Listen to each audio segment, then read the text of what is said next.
The era of the samurai, an age of endless war where generals and fierce warriors fought for supremacy over the blood-soaked land. Amidst the chaos, one man stood out. Meet Rokaru, a battle-hardened mercenary with long black hair and a face marked by the scars of 1,000 duels. To him, the battlefield was the only home he knew. He stares down a dying soldier with cold indifference. "Oh, my bad," he mutters. "Must have made you suffer." To Rokaru, mercy is just a quick death. More soldiers rush in, but Rokaru doesn't flinch. His eyes sharpen, focused only on the next kill. For a samurai like him, there is no such thing as retreat.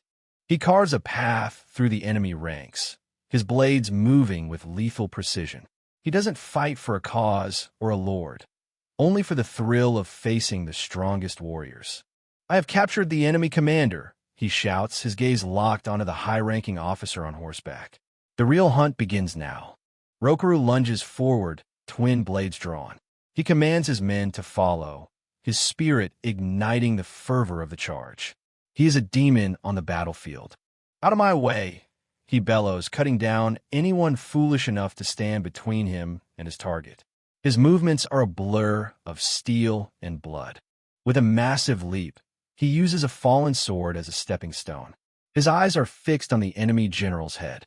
The distance closes in an instant. He collides with the general, even kicking the horse to throw his opponent off balance. The clash of their blades sends sparks flying into the snowy air. The general is impressed. A mere mercenary daring to challenge him? Rokaru just grins. He's finally found someone worth the effort. The two warriors square off. The air grows heavy with their killing intent. "In guard," the general shouts as they trade blows that would shatter lesser men.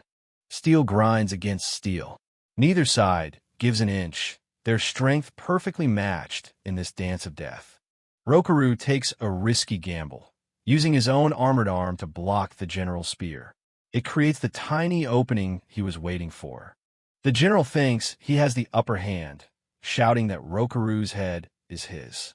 But he doesn't see the terrifying smile spreading across the samurai's face. In a flash of incredible speed, Rokaru strikes.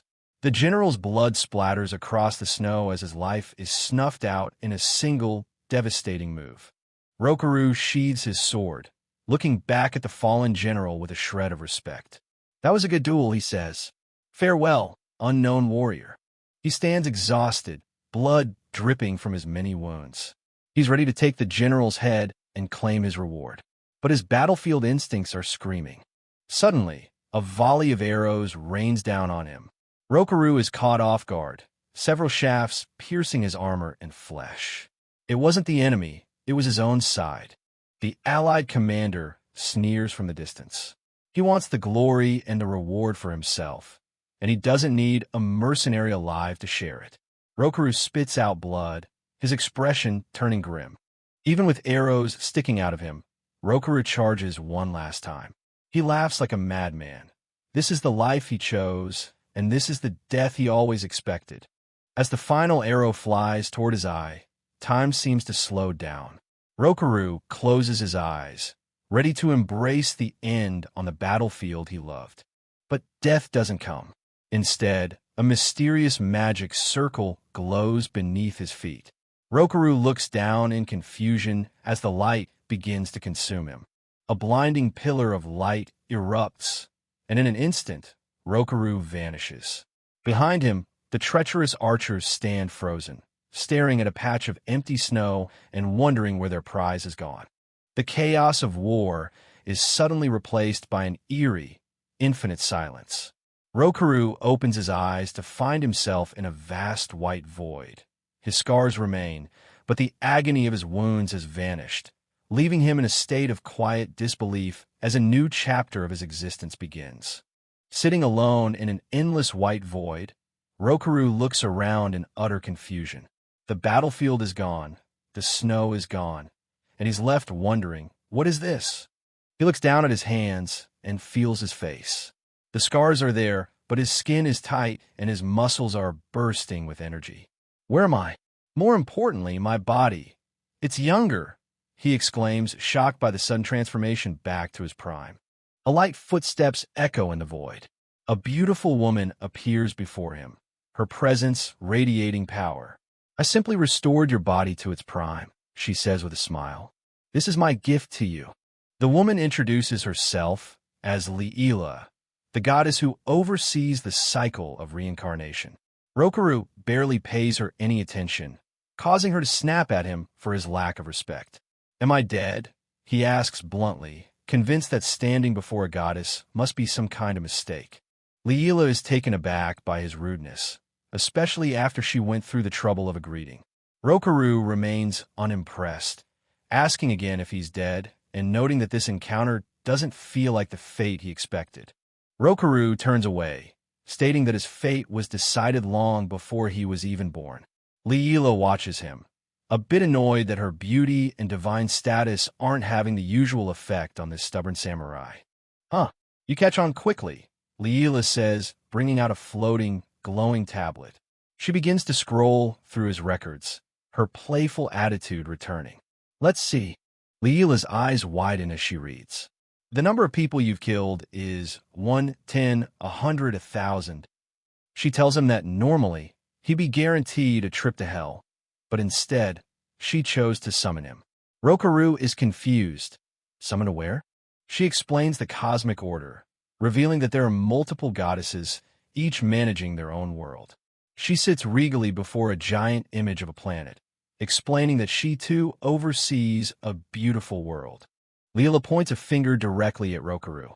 "That's where you come in," she explains. "A problem has arisen in my world, and I need a strong warrior to fix it." Rokaru listens with a deadpan expression. "I refuse," Rokaru says without hesitation. He tells her that her world's problems don't concern him. He even adds a chilling warning.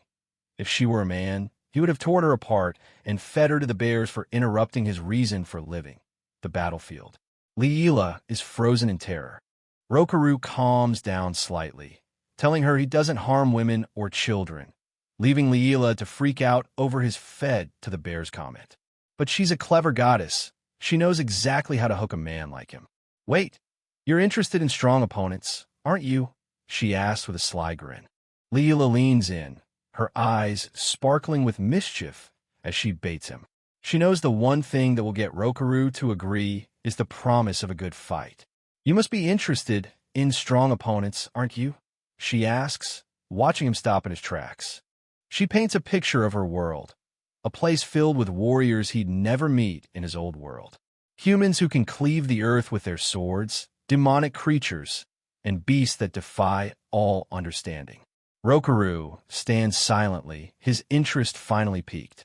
A wide, predatory grin spreads across Rokaru's face. The boredom and indifference are gone, replaced by the fire of a battle maniac.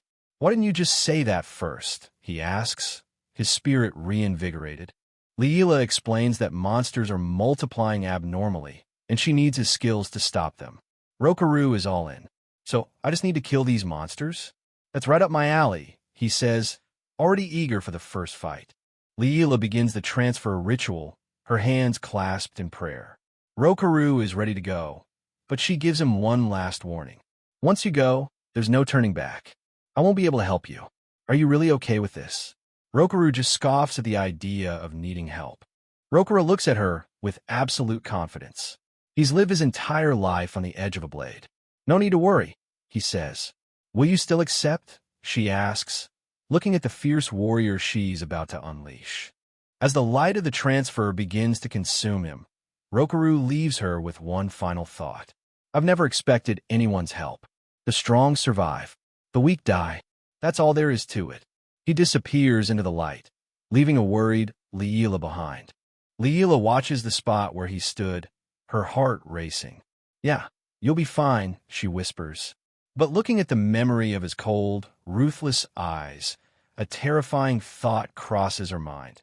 Did I just unleash a monster into my world? Deep in a lush, green forest, a magic circle suddenly illuminates the ground. The quiet of the wilderness is broken as power surges through the ancient markings. With a flash of light, Rokaru arrives in the new world. He stands amidst the giant trees, looking up at the sky with a look of pure excitement. "So this is that goddess's world, huh?" "Oh," he exclaims, his voice booming through the woods. He stands tall and naked, completely unbothered by his lack of clothes or weapons.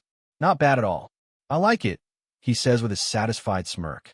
He decides his first move should be finding a town, and starts walking through the underbrush. Suddenly, Rokaru stops.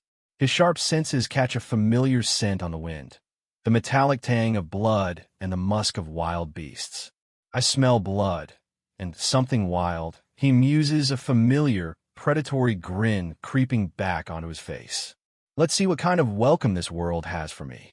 Rokaru sprints toward the scent, his rejuvenated body moving with incredible speed. He bursts into a clearing to find bipedal, beast-like monsters scavenging a wrecked wagon.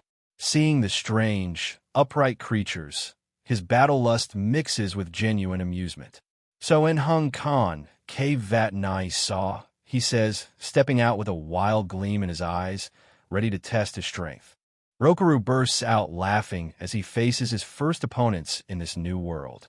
"A dog. It's wearing more clothes than I am," he mocks. The two-legged, club-wielding beasts look fierce, but to him, they're nothing more than interesting curiosities. "Gaha! Now, this is interesting." A hooded figure nearby shouts for him to stop laughing and help. Rokaru spots her, a survivor of the beastman's attack. The monsters, meanwhile, growl and snap their jaws, their eyes glowing with primitive rage as they focus on this strange, half-naked human. "A bunch of feisty mutts, huh?" Rokaru smirks, getting into a fighting stance. Even without weapons, his aura is overwhelming. The beastmen sense the danger and hesitate for a moment before lunging forward with their wooden clubs. The combat is brief and brutal. Rokaru moves like a shadow, weaving through their attacks. He grabs one beastman by the throat and slams it into the dirt, blood spraying as the impact shatters the ground. He isn't just a samurai, he's a killing machine. With a single, powerful blow, Rokaru sends another monster flying. The force is so great that the beastman's head snaps back, killed instantly. The fight is over before it even truly began, leaving the remaining monsters fleeing in terror. "Weak, weak. That was disappointing," Rokaru mutters as he begins looting the corpses. He needs clothes, and these beastmen were kind enough to bring some. Suddenly, the hooded survivor approaches him. "As expected of you, Rokaru," she says, her voice sounding oddly familiar. The hood falls back to reveal Leela. She's traded her goddess attire for the robes of a priestess. "I was worried, so I came to find you," she explains with a mischievous wink. Rokaru is surprised to see her, but he's mostly just glad to have a guide. Rokaru manages to piece together a halfway decent outfit from the beastman's furs and leather. "It's not perfect, but this'll do for now," he says. Leela giggles, teasing him that it actually suits his rugged look. Now that he's decent, they prepare to head towards the nearest town. A wide, genuine smile spreads across Rokaru's face. After the betrayal in his old life, this new world feels like a fresh start full of endless possibilities. "I like your world," he tells Leela. "This is going to be fun." As they walk, Leela sets some ground rules. "By the way, in this world, I go by Leela, so don't go calling me goddess." "Okay." Rokaru grumbles about it being a hassle, but eventually agrees. Leela beams, happy that he's playing along with her disguise. Back at the clearing, the corpse of the beastman Rokaru killed lies still. But something unnatural begins to occur. The blood doesn't seep into the ground. Instead, it starts to glow with an eerie, dark energy. A dark vortex suddenly opens within the beast's chest, spiraling inward like a black hole. It's a chilling reminder of Leela's warning. The monsters in this world are not what they seem, and they are multiplying in ways that defy nature. The surrounding air grows heavy as the darkness consumes the remains. Whatever is happening, it's clear that Rokaru has entered a world where the laws of life and death are being twisted by a malevolent force. Unaware of the darkness behind them, the duo continues their journey. Rokaru, the samurai who lived for the battlefield, is now an isekai traveler, summoned by a goddess to fight a threat he doesn't yet understand. Leela looks at him, both hopeful and cautious. After hours of traveling, they finally reach their destination. The trees thin out to reveal a sprawling city with white walls and towering spires. Rokaru stops, taking in the sight of the royal capital, a place where people, goods, and various secrets intersect. The sheer scale of the city is impressive. For a man from the Sengoku era, these massive stone structures are unlike anything he's ever seen. A high wall made of stone, it won't be easily penetrable, he exclaims with a warrior's eye for fortifications. Leela sighs, begging him not to say such suspicious things once they're inside. We're finally here. Leela pants, exhausted from the walk. But their arrival isn't exactly a warm welcome. As they approach the gates, they are immediately noticed by the city's defenders. You two, hands up where I can see them, a voice commands. Guards in heavy plate armor bar their path, their halberds leveled at the newcomers. Rokaru remains calm, his hands behind his head, while Leela looks indignant that anyone would treat a priestess with such suspicion. How dare you point a weapon at a beautiful young woman? Leela protests, playing her role to the fullest. But the guards aren't moved. To them, a rugged man in monster skins and a priestess arriving from the dangerous woods are nothing if not suspicious. You look suspicious. Come with us to the guard station. They are brought before a man who clearly outranks the common soldiers. He sits in the shadows, his presence calm yet sharp. Our role is to maintain the safety of the royal capital, he says coolly. We just wish to ask you a few questions. Please do not make such a fuss. The man steps into the light, revealing his striking blonde hair and sharp features. This is Leon Cartwright, the captain of the royal capital garrison. He eyes them with suspicion, asking if they are hiding something they aren't telling him. His gaze lingers on Rokaru, sensing the hidden power beneath his rough exterior. Leon Cartwright and Rokaru lock eyes. It's a silent confrontation between two men of high status and even higher combat skill.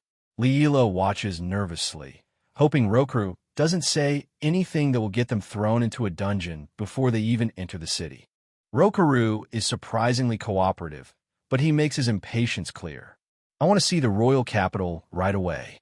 I can answer questions just fine, but make it quick, he says with a grin.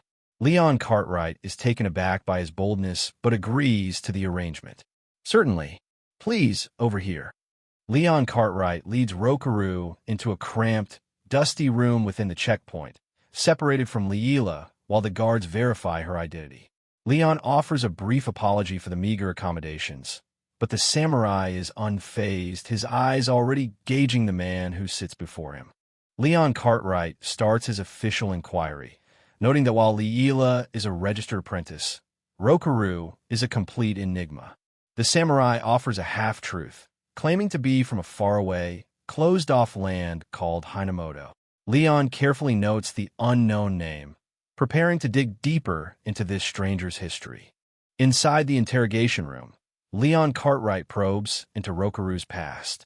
Rokaru claims he intends to become an adventurer to procure gear for monster hunting. When asked if he was a mercenary in Hinamoto, Rokaru candidly admits it, describing it as a good business in a land of never-ending war. Leon Cartwright eyes him with deep suspicion. Rokaru just smirks, resting his head on his hands. Well, money is secondary to me, he says coolly. What I'm really after are strong ones. The veteran samurai isn't looking for wealth, but for the thrill of a real challenge. Despite his misgivings, Leon Cartwright decides to grant Rokaru a temporary tourist ID. He begins writing down a set of strict conditions that Rokaru must follow if he wants to stay in the capital. I see. Rokaru mutters, watching the captain work. Leon Cartwright hands over an envelope containing the ID and instructions. Please come to the Adventurers Guild before your temporary ID expires, he orders. As Rokaru prepares to leave, the captain adds one more warning. He detests pointless killing, and he'll be watching to make sure Rokaru doesn't cause any problems. Leon Cartwright stands firm, his gaze sharp and uncompromising. I detest pointless killing, he repeats, making it clear that the royal capital has no room for bloodthirsty mercenaries. He hands over a final item, his eyes never leaving Rokuru's. Rokaru steps out of the checkpoint to find Liila waiting for him. "I'm glad they let you through." She cheers, though she admits she was worried his battle maniac nature would get them in trouble. Rokaru just scoffs, asking if she really thinks he's some kind of mad dog. They are joined by a distinguished-looking man named Keith, the guild master of the Adventurers Guild. Liila explains that Keith is the one who vouched for her at the garrison. Keith greets Rokaru with a polite bow, though he seems to be carefully measuring the samurai's strength. After a brief exchange, Keith suggests they visit the guild another day since it's already late. As Rokaru and Liila walk away, Keith notices Leon Cartwright's dejected expression. "Oh my, you sound quite dejected, Captain," Keith teases. "Che, what guy?" Leon Cartwright sighs. Leon Cartwright watches Rokaru go, his eyes full of wariness. Keith thinks Rokaru seems like a gentleman, but Leon Cartwright knows better. "He's a bloodthirsty beast," he warns. "He's someone to watch out for." Meanwhile, Rokaru is just focused on cleaning the grime off his hands, oblivious to their concern. Now free to explore, Rokaru and Liila head into the heart of the capital to find a place to stay. Rokaru stops at a local shop, his attention caught by a piece of clothing on display. Liila looks on, happy that they've finally made it inside the walls. "Shopkeep, is that kimono for sale?" Rokaru asks, pointing to a garment that looks remarkably like something from his homeland. The shopkeeper is surprised to see someone interested in the old display piece, which hardly ever attracts any buyers. The shopkeeper explains it's a rare item from the eastern provinces, but it's old and worn out. Rokaru doesn't care. He wants it. Liila tries to hiss a reminder that he has no money, but Rokaru just jokes about paying on credit. The shopkeeper looks at him thoughtfully. To their surprise, the shopkeeper laughs and says they don't have to pay. "It's much better for you to wear it than for me to throw it away," she says kindly. She thinks the rare garment would look much better on a rugged man like him than in the trash bin. Rokaru and Liila are stunned by her generosity. Rokaru steps back onto the street wearing his new kimono, looking every bit the traditional samurai again. Liila is mesmerized by the transformation. "Whoa, such a picturesque scene," she whispers, watching him walk with newfound confidence. Even the shopkeeper watches from her doorway, satisfied with her decision. Rokaru is already thinking about his next upgrade. He wonders if there's a shop that sells something for his waist. Liila is confused until he clarifies, "I'm talking about a katana, come on." She sighs at his one-track mind, teasing him that he's just like a child despite having no money. They enter a prestigious-looking weapon shop. Rokaru is impressed by the wide selection on display, but Liila has to remind him again that he can't actually buy anything. Inside, a well-dressed shop assistant watches a customer, preparing to serve anyone with deep pockets. The shopkeeper greets them politely, asking what kind of goods they seek. But when Rokaru asks for katanas, the man is confused. "Pardon?" he asks. He takes one look at their unconventional appearance and internally scoffs, labeling them as plebs who don't belong in his high-end shop. Rokaru picks up one of the Western-style swords and scoffs. "So light, just like toys," he mutters, unimpressed by the balance. But then he notices a strange, glowing pattern on the blade. "What's this pattern?" he asks, leaning in for a closer look. Liila explains that it's a magic crest, a special technique that allows weapons to channel magical power to enhance strength or attack formless monsters. Rokaru is fascinated by the concept, even if he doesn't fully understand the magi part. "Ooh, I don't really get it, but it's an interesting technique," he says with a grin. A younger shop assistant whispers to her senior, asking him to get rid of them since they clearly can't afford anything. The shopkeeper agrees and politely tries to show them the door, stating they might not have what Rokaru has in mind. Liila is embarrassed and tries to pull him away, but Rokaru has spotted something else. Rokaru's eyes sharpen as he looks at a barrel of old, discarded weapons. "Hey, Rokaru!" Liila cries out as he walks over to the junk. He reaches in and pulls out a plain, battered sword, ignoring her protests. Something about this trash weapon has caught his eye. Rokaru grips the old sword, testing its weight and balance. He turns back to the shopkeeper with a challenge. "Please prepare for a test cut," he says, his voice cold and serious. The shopkeeper is stunned, and even the assistant looks on with a mix of annoyance and curiosity. The shopkeeper scoffs, muttering that the sword is cheap shit. He decides to humiliate Rokaru by bringing out a set of general armor on a stand. He tells him to feel free to try his heart's content, confident that the battered blade won't even leave a scratch on the high-grade metal. Leela just sighs, sitting back to watch the show. The shopkeeper lets out a mocking laugh, branding Rokaru an annoying, poor customer. He's utterly convinced that a rusted blade from the bargain bin won't even leave a scratch on their finest heavy armor. Ignoring the sneers, Rokaru centers himself, his eyes locking onto the target as he prepares to show them the true power of a master swordsman. In a blur of motion, Rokaru delivers a strike so swift it defies the eye, cleaving the top-grade armor and its heavy wooden stand clean in two. As the shopkeeper and his assistant freeze in stunned silence, their prized merchandise ruined, Rokaru stands calm, his focus already shifting to the blade in his hand. He's realized this old sword is much more than just a piece of junk. Rokaru's eyes sharpen as he notices a specific mark on the battered blade. "I found it," he mutters, his voice full of intent. The shopkeeper, however, just laughs, telling him to recalculate his budget and come back when he's not a poor customer. He has no idea what he just let go. "I won't be coming back to this shop," Rokaru says flatly as he walks out, leaving the shopkeeper stunned. Leela follows close behind, happy to finally be away from that man's insults. They have more important things to do than deal with arrogant merchants.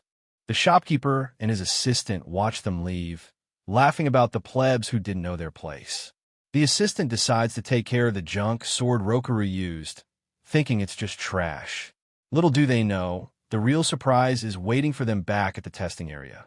The laughter stops as they realize the junk sword split their top-grade armor and its base perfectly in half. "That's impossible," they cry out in horror. Meanwhile, Rokaru and Leela walk through the capital. Leela suggests resting at an inn, but Rokaru is determined to move forward. "Not yet," he says. Rokaru explains his reasoning. Leela wanted him to kill monsters, and for that, he needs a proper weapon. "If we can't find one, we'll make one," he says with a confident smirk. Leela looks at him, wondering how he plans to achieve that in a city he's never visited before. Leela notices the dark smoke rising from the chimneys in the distance. "Ooh, I see," she says, realizing Rokaru's sharp senses have already led them to the industrial part of the city. He's looking for the fire and the ring of an anvil. They pass under a massive stone archway, entering the district of the forge. "Blacksmiths," Leela exclaims, her eyes widening at the sight of smiths at work. This is the heart of the city's craftsmanship, and exactly where Rokaru needs to be. Rokaru explains that weapons have the maker's name engraved on them, a tradition he recognizes from his own world. He stops in front of a modest forge, pointing to the sign. "See, there it is. He's found the smith who made that battered blade in the shop." "We're coming in," Rokaru announces as he steps through the door. Inside, a small figure wearing a heavy welding mask is hard at work, sparks flying everywhere. The smith stops and lifts the mask, surprised to have visitors at this hour. The smith removes the helmet to reveal a young woman with twin tails. She looks tired and skeptical. "You're back already?" she asks, thinking there's someone else. Rokaru is speechless, his eyes wide with surprise. She's much smaller than he expected. Leela steps in to introduce their new host. This is Pinya, and she's a dwarf, a race known for their legendary craftsmanship. Rokaru is still in disbelief. "DWA?" he stammers, having never seen a dwarf before. Pinya just stares back, unimpressed by the giant human's reaction. Pinya gives him a warm, professional welcome. She's clearly overjoyed to have a customer after so long. "I'm Pinya, and welcome," she says with a bright smile. Beneath her friendly exterior, she seems to be carrying a heavy burden, but right now, she's all business. Rokaru examines the weapons Pinya has on display. He's genuinely impressed by her skill. Each weapon is well forged, he observes. Their sharpness, center of gravity, and blade strength are all flawless. He praises Pinya for her passion, making the young dwarf blush with pride. Pinya asks what kind of weapon Rokaru has in mind. He doesn't hesitate.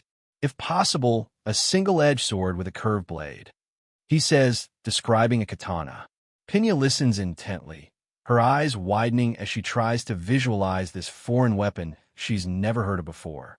Suddenly, the quiet of the forge is shattered by a loud pounding on the door. Someone is shouting Pinya's name, demanding she open up. Leela is startled, looking towards the door with concern as the tension in the room suddenly spikes. The door is kicked open with a violent bang. A group of rough-looking thugs barge into the forge, scaring Leela, who hides behind her staff. Rokaru and Pinya stand their ground, their expressions turning cold. The peaceful negotiation is officially over. The lead thug rudely shoves past Leela, calling her a whore and telling her to move. He sneers at Pinya, demanding she pay back her father's debt. Pinya refuses, stating she's already paid back the principal and won't pay their legal interest. These are debt collectors from a Giordani family. The thug's face twists in anger. What did you say? You dare talk back like that, he snarls, raising his hand to strike. But Rokaru is already moving, his hands reaching out with lethal speed. He isn't going to let anyone harm his potential blacksmith. With a single, fluid motion, Rokaru slams the lead thug face first into the stone floor. Can't you see I'm talking to Pinya right now? He asks, his voice low and dangerous. The other thugs are caught completely off guard, staring in shock at their fallen leader. Rokaru casually mentions that he was told to stay out of trouble, but he justifies his actions as self-defense. The remaining thugs are paralyzed with fear, sensing the overwhelming power radiating from this strange samurai. Even Pinya looks on with a mix of awe and relief. Leela suddenly undergoes a transformation, her eyes glowing with divine authority. Beat them half to death, she commands, her voice echoing with power. I'm sure the goddess will forgive you. She's done being the victim and is ready for some celestial justice. Judgment, she shouts. Rokaru finds Leela's request for half to death a bit difficult. It's much easier for him to just kill them, but he decides to play along. One thug charges with a club, but Rokaru is faster, striking him directly in the throat with his fingers. Throat, he says calmly as the man chokes. Rokaru leaps into the air with incredible grace, dodging a wild swing. He strikes another thug right in the glabella, the point between the eyebrows, with a single finger. The first thug is already on the floor, coughing and gasping for air. This isn't a fight. It's a demonstration of absolute mastery. The thug on the floor crawls away in terror, his curses echoing through the forge as Rokaru lands behind him like a looming shadow. Even without a sword, the samurai has dismantled their group with a cold, systematic efficiency that leaves them no room to breathe. Another thug pulls a knife, desperation guiding his reckless charge toward the stationary samurai. Rokaru watches him with calm indifference, his eyes already locked onto the opening he needs to finish his demonstration of anatomical lethality. Rokaru delivers the final blow to the solar plexus. As the thug collapses, the samurai calmly explains the three vital points on the human body: the throat, the glabella, and the solar plexus. Hitting them with enough force will cause death. A light attack, however, will simply immobilize them. He teaches, his voice as cold as steel. I'm a samurai, capable of capturing an enemy general without killing him, Rokaru says with a dark smirk. He's an expert at killing, but today, he's in a merciful mood. He looks at the bruised and broken thugs scattered across the floor. So what should we do? Hang them? He asks Leela, his casual tone sending chills down their spines. Leela closes her eyes and focuses her power. Heal, she whispers. A soft light envelopes the thugs, mending their wounds. It's not an act of mercy, but a chilling example. She wants them fully conscious for what she has to say next. Rokaru watches her, impressed by her dramatic flair. Leela's expression turns fierce as she looms over the thugs. If you threaten Pinya again, you won't leave with just bruises, she warns. Terrified, The thugs scramble to their feet and flee the forge as fast as they can. Make sure to tell your other friends as well. Leela shouts after them, her point clearly made. The forge is finally quiet again. Leela is satisfied that they've learned their lesson, but Pina looks on with a complicated expression. No matter where, there are bound to be people like that, the dwarf muses. She's seen enough of the world to know that some problems don't stay buried for long. Thank you. I've never seen them run away before, Pina says, her voice full of genuine gratitude. She grips her forging hammer, a new fire in her eyes. I'll make the best single-edged curved sword ever for you both, on my pride, as Pina the blacksmith. Rokuru's respect for her only grows. He's found the right person for the job. In a dimly lit hideout across town, the thugs fall to their knees before a silent figure. Shit, they're underestimating us, one of them curses. They report their failure, explaining how they were interrupted by a strange duo at Pina's forge. From the shadows, their boss speaks. Quite the fuss. Did you get the money? Meet Bruno Giordani, the ruthless boss of the Giordani family. He looks at his underlings with pure disgust. You ran away with your tails between your legs. You're a disgrace to the Giordani family. Enough excuses. He stands up, his gaze sharp and murderous. I'll do it myself. The first chapter ends with the arrival of a dangerous new enemy. Early in the morning, under the watchful eye of Pina, Rokuru is already deep into his intense physical training. Behind him, Leela lies completely exhausted, gasping for air and begging for a break. While Rokuru swings his swords with relentless precision, it seems the goddess isn't quite cut out for this level of exertion. Rokuru, barely breaking a sweat and looking more muscular than ever, scoffs at Leela's fatigue. He tells her not to be so sluggish, even after she points out that anyone would be tired after swinging a heavy staff for 2 hours straight since dawn.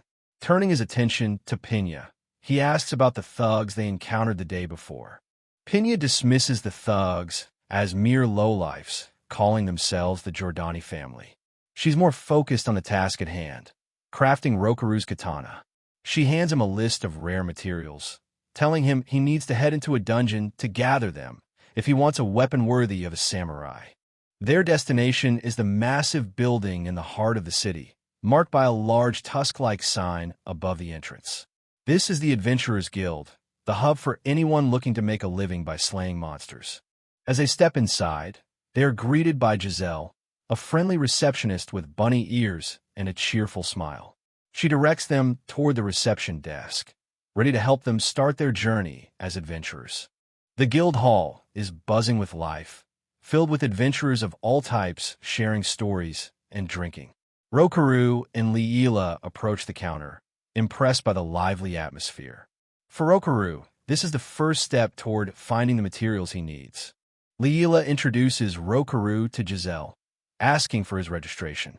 While he fills out the paperwork, the prospect of entering a dungeon, a den of monsters, ignites a familiar fire in his eyes. He's already eager for the battles to come. However, Giselle quickly drops a bit of reality on them. Newly registered adventurers aren't allowed to enter dungeons alone. When she asks if they're already part of a party, their stunned expressions say it all. They're on their own. Giselle explains the ranking system, from wood to iron and beyond. To enter a dungeon legally, they'd either have to pass a promotion test, which could take years, or join an existing party. Seeing their predicament, she kindly offers to introduce them to a group looking for new members. With an enthusiastic cheer, Giselle promises to take care of everything. She mentions an iron rank party that's currently recruiting, and she's sure they'll be a good fit. Leela is thrilled, but Rokuru remains cautious. A short while later, they find themselves walking through the outskirts of the capital. Leela is fuming, realizing that recruiting was just a nice way of saying they needed porters to carry their luggage. Rokuru, ever calm, just tells her she's quite the complainer. Leela rants about the receptionist, convinced Giselle was just jealous of her goddess-level beauty. Rokuru ignores her complaints as they approach their new temporary teammates. It's time to meet the party that will lead them into the dungeon. They meet the Iron Rank trio, Joe, the energetic swordsman with messy black hair, Lem, the calm blonde archer, and Mika, a cheerful mage with short blonde hair. They welcome Rokaru and Leela warmly, grateful for the extra hands as they head toward the dungeon entrance.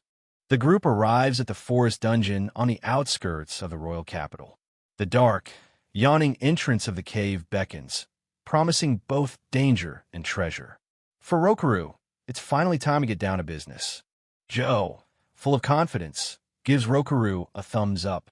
He boasts about their experience in dozens of dungeons and tells the newbie that he can learn a lot from them. Rokaru just smiles inwardly, playing along with his role as a humble porter. As they prepare to enter, Leela takes a quick water break, but the moment is interrupted by a sharp, mocking voice. A group of heavily armored adventurers approaches, looking down on them with clear disdain. Their leader laughs, calling them iron-ranked weaklings. The arrogant group, clearly of a higher rank, mocks them for bringing porters into what they consider a playground. They tell Joe's party to head back to the countryside, claiming dungeons aren't for the likes of them. Leela and Rokaru can only watch as the insults fly. The mockery continues as the elitist trio calls them parasites swarming around small fry. They mock their dreams of conquering dungeons, acting as if they own the place. Rokaru's expression remains unreadable, but Leela is visibly irritated. Joe and his team are furious, but can only watch as the bronze rank party struts away. They complain about how those bastards got promoted so quickly and became so arrogant. Despite the anger, Joe tells the group to just do their best and show them up later. Leela, however, has had enough. She's absolutely fuming at being called a parasite and is ready to go in and beat them up herself. Rokaru just sighs, noticing how their simple mission has suddenly turned into a quest for vengeance for his divine companion. Entering the dungeon, they're surrounded by ancient stone walls. Dungeons are known as dens of countless monsters that have existed since ancient times. Some believe they're connected to other dimensions, but one thing is certain.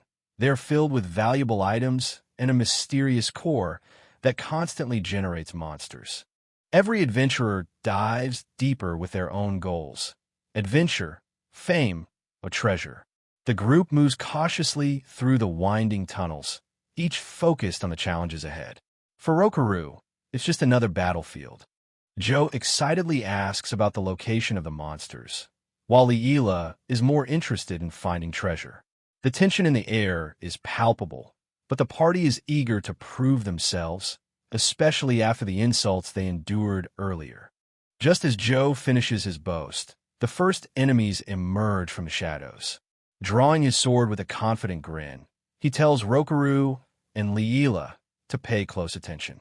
This isn't just a fight, it's a professional demonstration of how a coordinated party handles a dungeon encounter.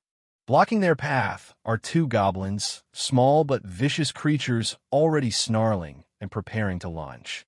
Joe knows that in these narrow tunnels, a single scream could draw a pack of reinforcements, so he prepares to shut them down before they can even make a sound.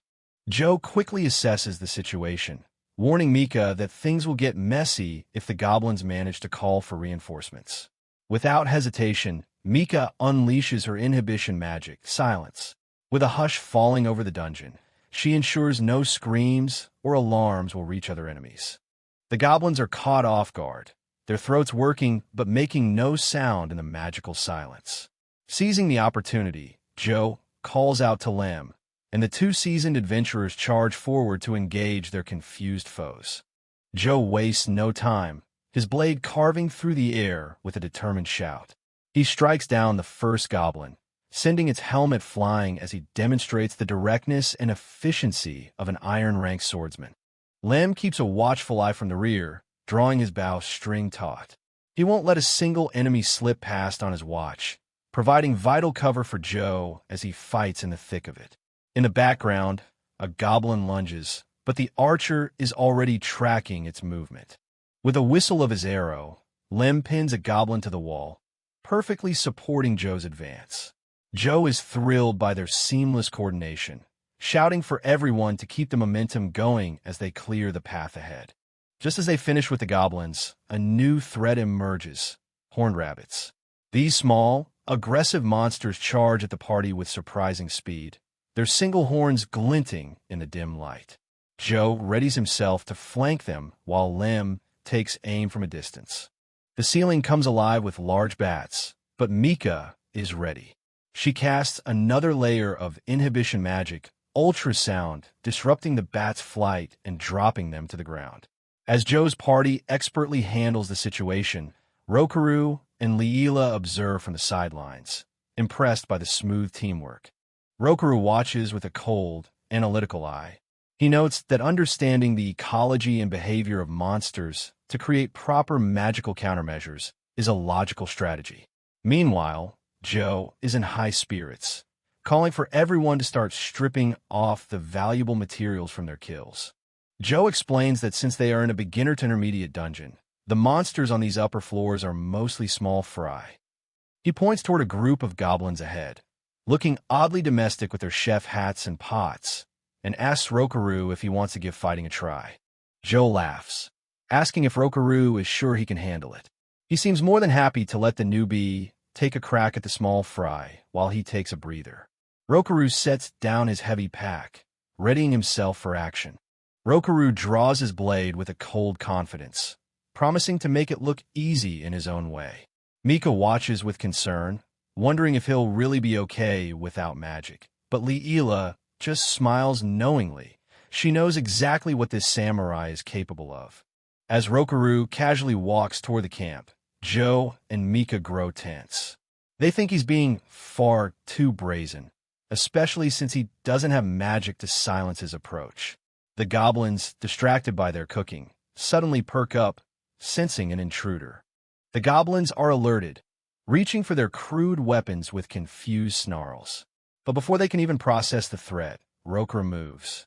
He isn't walking anymore. He's a blur of motion, closing the distance in the blink of an eye. Rokaru lunges forward like a predator. The goblin's domestic bliss is shattered in an instant as his blade arcs through the air. The speed is so intense that the monsters don't even have time to scream before their end arrives. The Iron Rank party is frozen in shock. In one fluid motion, Rokaru has decapitated the first goblin, the head spinning through the air. His eyes are fixed on the next target, his form a masterclass in lethal efficiency. He moves between them with the grace of a dancer and the ruthlessness of a reaper.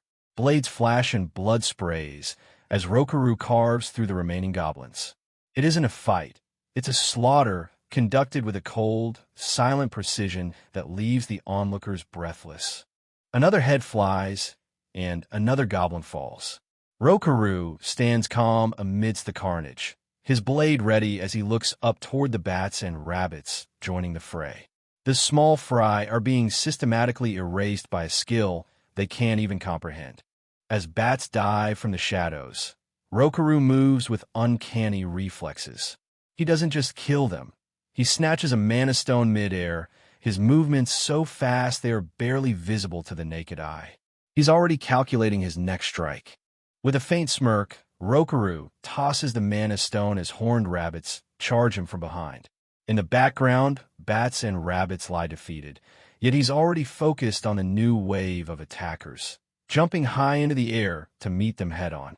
Rokaru is a whirlwind of steel. He leaps over the charging rabbits, his sword catching the light as he prepares to finish them off in one sweeping strike. Every movement is deliberate, every breath controlled.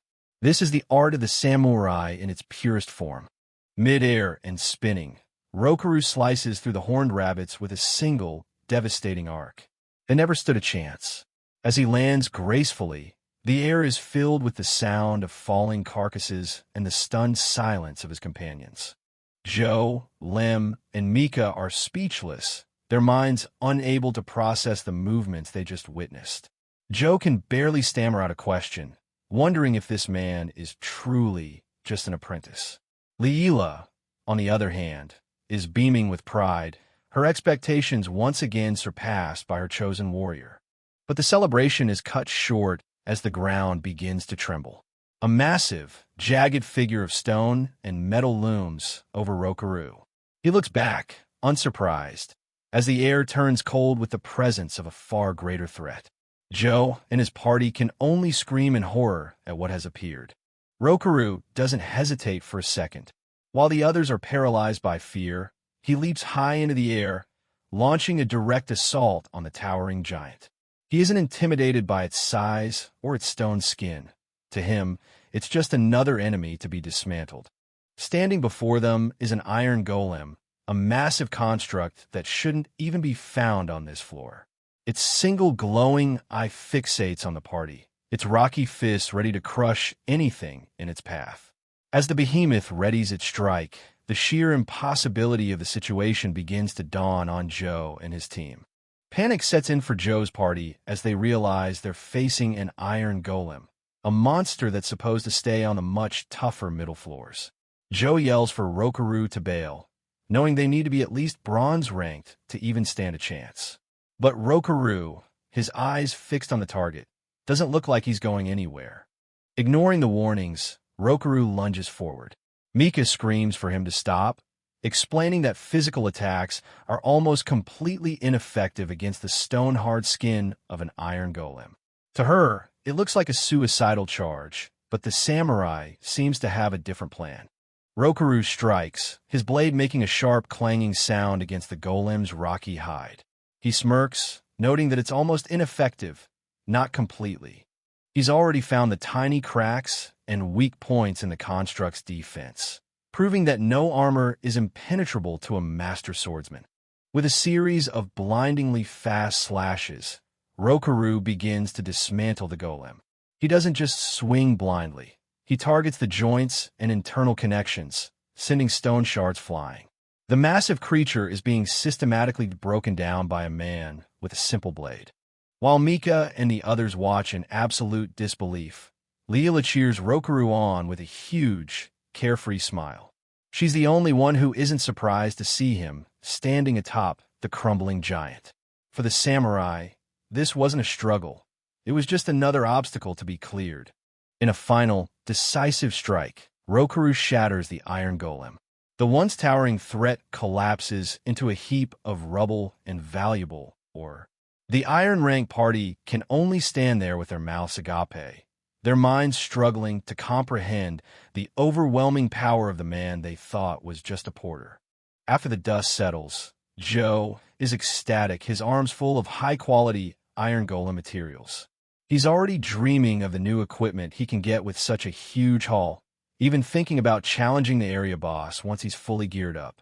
The atmosphere is light, but the mystery of the golem's presence lingers. Joe thanks Rokaru profusely for sharing the materials, despite having defeated the monster single-handedly. Leela sighs, thinking about how much gold they could have made if they'd sold it all, but Rokaru just smiles. He got what he needed for his own weapons, and that's enough for him.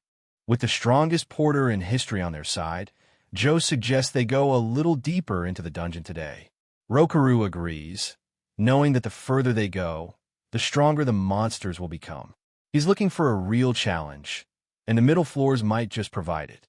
The group arrives at the entrance to the middle floors, the air growing colder and heavier.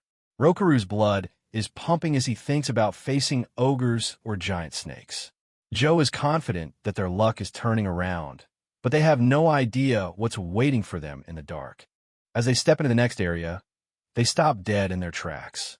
Spread out before a fountain are the bodies of the arrogant bronze rank party they met earlier. The very people who mocked them for being weak have been completely wiped out before even reaching the entrance to the middle floor. Only one member of the bronze party is left alive, gasping for breath and covered in blood. He sits slumped against the fountain, his eyes wide with a terror that goes beyond physical pain. Joe can only whisper in horror, wondering what could have done this to a team of their rank. The dying man reaches out a trembling hand, his voice a broken rasp as he begs for help. He can only utter two words, "A monster." His fear is so primal that it chills Joe and his team to the bone. Whatever did this is still nearby. Suddenly, the shadow of something massive falls over them. Joe's party looks up, their faces pale with shock, as a huge, bestial figure drops from the darkness above. Rokaru remains calm, his hand already moving toward the hilt of his sword. The real monster has finally appeared.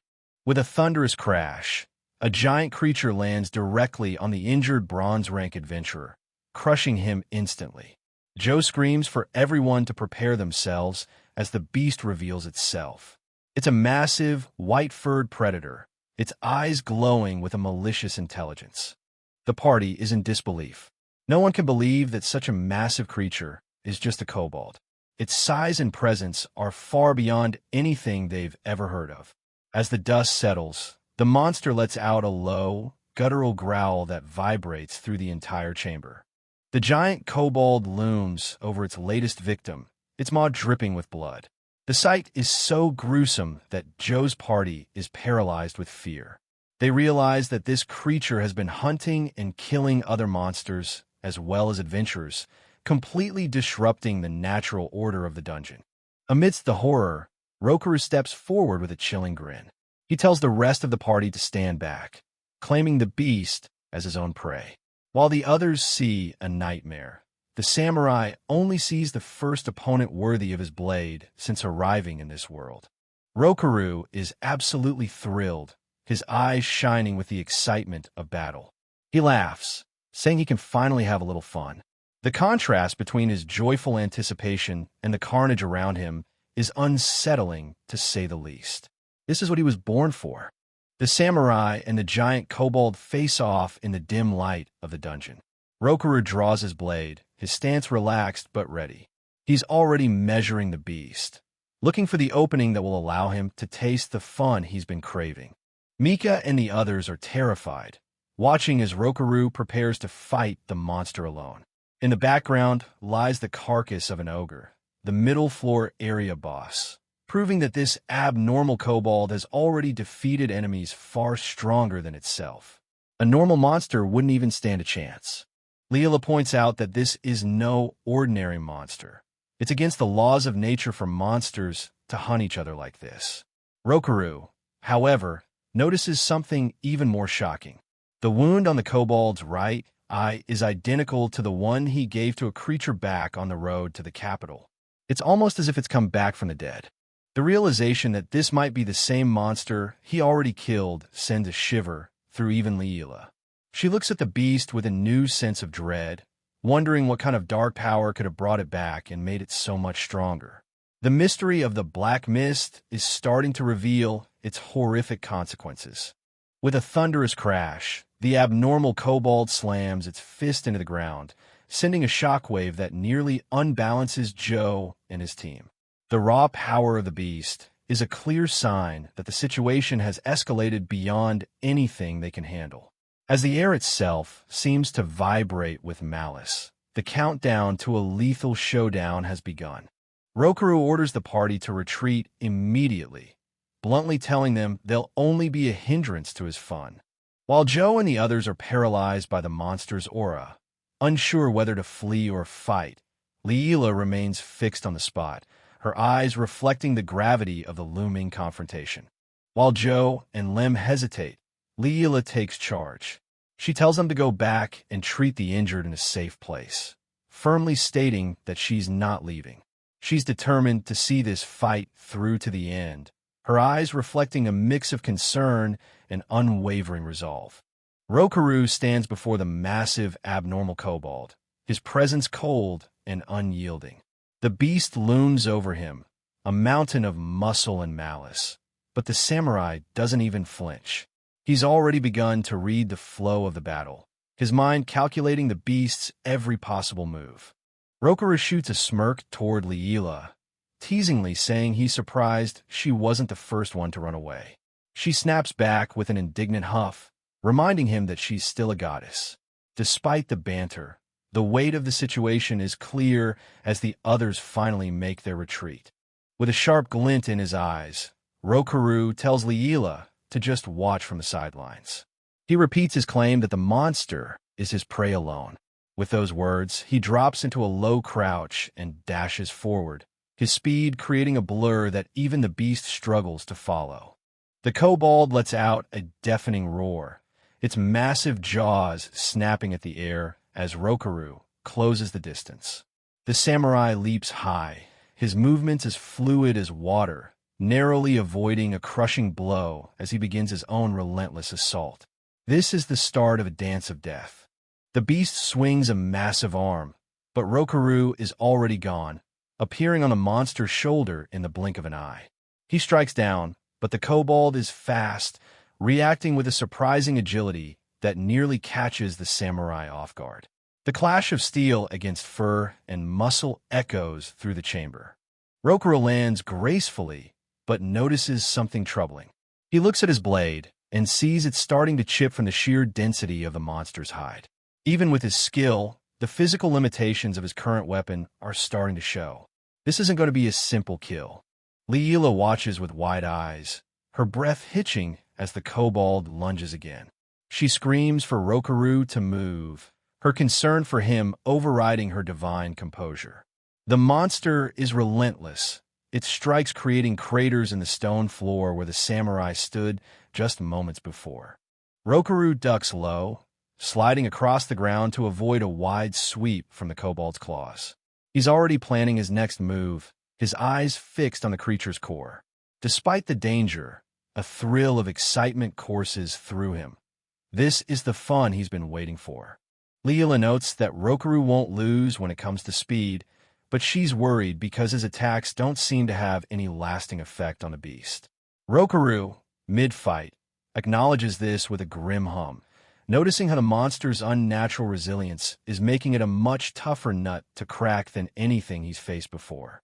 Leela notices that one of the bronze rank adventurers is still breathing beneath the rubble.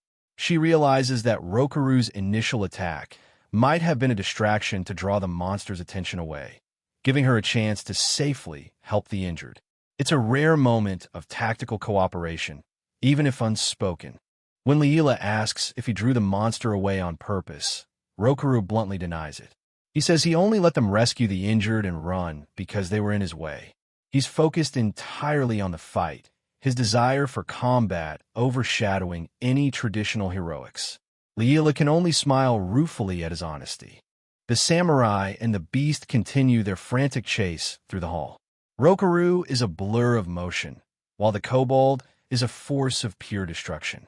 Leela realizes that in the end, Rokaru just wanted to enjoy the fight. For him, the survival of others is just a secondary consequence of his battle lust. The kobold slams a massive stone pillar, shattering it in an attempt to crush Rokaru. The samurai is genuinely impressed, noting that the beast can use its head a little. He dodges the falling debris with ease, his smirk never fading even as the environment collapses around him. Rokaru uses the dust and debris from the shattered pillar to his advantage. He points out that poor visibility always favors the smaller, faster opponent. With a tactical mind honed on countless battlefields, he uses the chaos to mask his movements and prepare for a lethal strike. Through the thick dust cloud, Rokaru strikes with lethal precision. He manages to close the distance and plunge his blade deep into the kobold's torso. He taunts the beast, telling it it's not clever enough to outmaneuver him. But even as the blow lands, the monster's eyes remain burning with hate. Rokaru's blade is buried deep in the monster's chest, blood and dark energy spraying from the wound. He stares into the beast's eyes, waiting for the light to fade, but the kobold doesn't even flinch. It seems to have a tolerance for pain that defies all biological logic. While the fight rages, Leela focuses her power on the fallen adventurer, her hands glowing with a soft light as she casts heal. The man's wounds begin to close, his breathing becoming steadier under the goddess's divine touch. She's doing her part to save who she can in the middle of this chaos. Leela tells the injured man he's lucky to be alive, her expression serious. She notes that the monster they're facing is on a completely different level of strength and speed compared to anything a normal adventurer would encounter. The survivor can only listen in stunned silence, realizing how close he came to death. The adventurer is consumed by despair, his eyes wide with the conviction that they're all going to die. Meanwhile, Rokaru is performing an incredible acrobatic move, leaping over the kobold's head to avoid a massive sweep. The contrast between the survivor's hopelessness and the samurai's peak performance is stark. Leela calls out to Rokaru as she watches the monster's wounds. She's horrified to see that the beast doesn't seem to feel pain even when its innards are gouged out. It just keeps coming, its body refusing to acknowledge the lethal damage it's taking. Something is horribly wrong with this creature. Rokaru stands back for a moment, observing the monster's unnatural resilience. He agrees with Leela that this goes against the natural law of living things. No creature should be able to continue fighting with such severe injuries. The mystery of the resurrected kobold is becoming more ominous by the second. Leela is deep in thought, her eyes fixed on the beast. She's starting to piece together the pieces of a dark puzzle, wondering if this creature is truly the one Rokaru killed before. The implications of monsters returning from the dead and evolving are terrifying to even a goddess. Rokaru confirms Leela's suspicion. The beast smells exactly the same as the one he killed before. He doesn't care about the how or why. His logic is simple. If it comes back to life, he just needs to kill it again. He readies his blade once more, his resolve as sharp as his steel. With a cold, predatory smile, Rokaru declares his worldview. The strong devour the weak. That's the universal law in any age. To him, this isn't about good versus evil. It's about the survival of the fittest. He launches himself back into the fray, determined to prove he is the ultimate predator. The clash between the samurai and the beast reaches a fever pitch. Rokaru evades a crushing punch, his movements a blur of calculated risk. Every strike he lands is met with a counter that could end his life, yet he dances through the chaos with a predatory focus. This isn't just a fight anymore, it's a test of pure survival. Rokaru finds an opening and strikes with all his might, but the monster's unnaturally dense hide is too much for his simple blade. With a sickening snap, the sword, already chipped and battered, finally gives way. Rokaru's eyes widen in momentary shock as the primary tool of his trade is rendered useless. The broken blade clatters to the floor, leaving Rokaru completely defenseless. Leela screams in horror, her heart stopping as the monster seizes the opportunity. It lunges forward, its massive maw open wide, ready to finish the man who dared to challenge it. For a second, it looks like the end. The impact is brutal, sending Rokaru tumbling back into a stone wall. He's thrown with enough force to shatter the rock, a cloud of dust and blood rising from the impact site. The abnormal kobold stands triumphant, its guttural roars echoing through the chamber as it waits for its prey to stop moving. Leela is desperate to help, but she curses her own lack of offensive magic. She's a healer, not a warrior. However, Rokaru emerges from the rubble, blood dripping from his mouth, but a terrifying smirk on his face. He tells Lyra to stay back and not get in his way. Even on the brink of death, his warrior's pride is absolute. Surprisingly, Rokaru looks relieved. He says he actually didn't want to break the sword he borrowed, but now that it's gone, he can fight without any worries. He drops into a primal stance, his aura shifting from that of a swordsman to something much more ancient and lethal. The fun is just beginning. Without a weapon in hand, Rokaru rushes the beast. The kobold is momentarily confused. How can a puny human challenge it with nothing but his bare hands? But the samurai's movements are even faster now, unburdened by the weight of the steel. He's closing the distance with terrifying intent. Rokaru uses the monster's own momentum against it, sliding under a massive strike and delivering a series of powerful blows to its lower body. He's not just punching, he's using ancient grappling techniques, targeting the very framework that keeps the beast standing. The stone floor cracks under the sheer force of their struggle. With a thunderous strike, Rokaru lands a blow that forces the kobold to its knees. He's systematic and ruthless, each hit designed to disable and dismantle. The monster size is no longer an advantage. It's just a larger target for his pinpoint strikes. Leela watches in awe as she realizes Rokaru's strategy. He's targeting the monster's joints. He knows he can't match its raw power, so he's taking away its ability to use it. The goddess begins to understand that a master's hands can be more lethal than any enchanted blade. Rokaru grabs the beast's head, his fingers digging into the fur as he prepares his final assault. The monster thrashes wildly, sensing its end is near, but the samurai's grip is like iron. He's found the kill zone, and he isn't letting go until the job is finished. With a devastating knee to the face, Rokaru sends the monster's head reeling back. Blood sprays as the beast's jaw is shattered, its roars of defiance turning into whimpers of pain.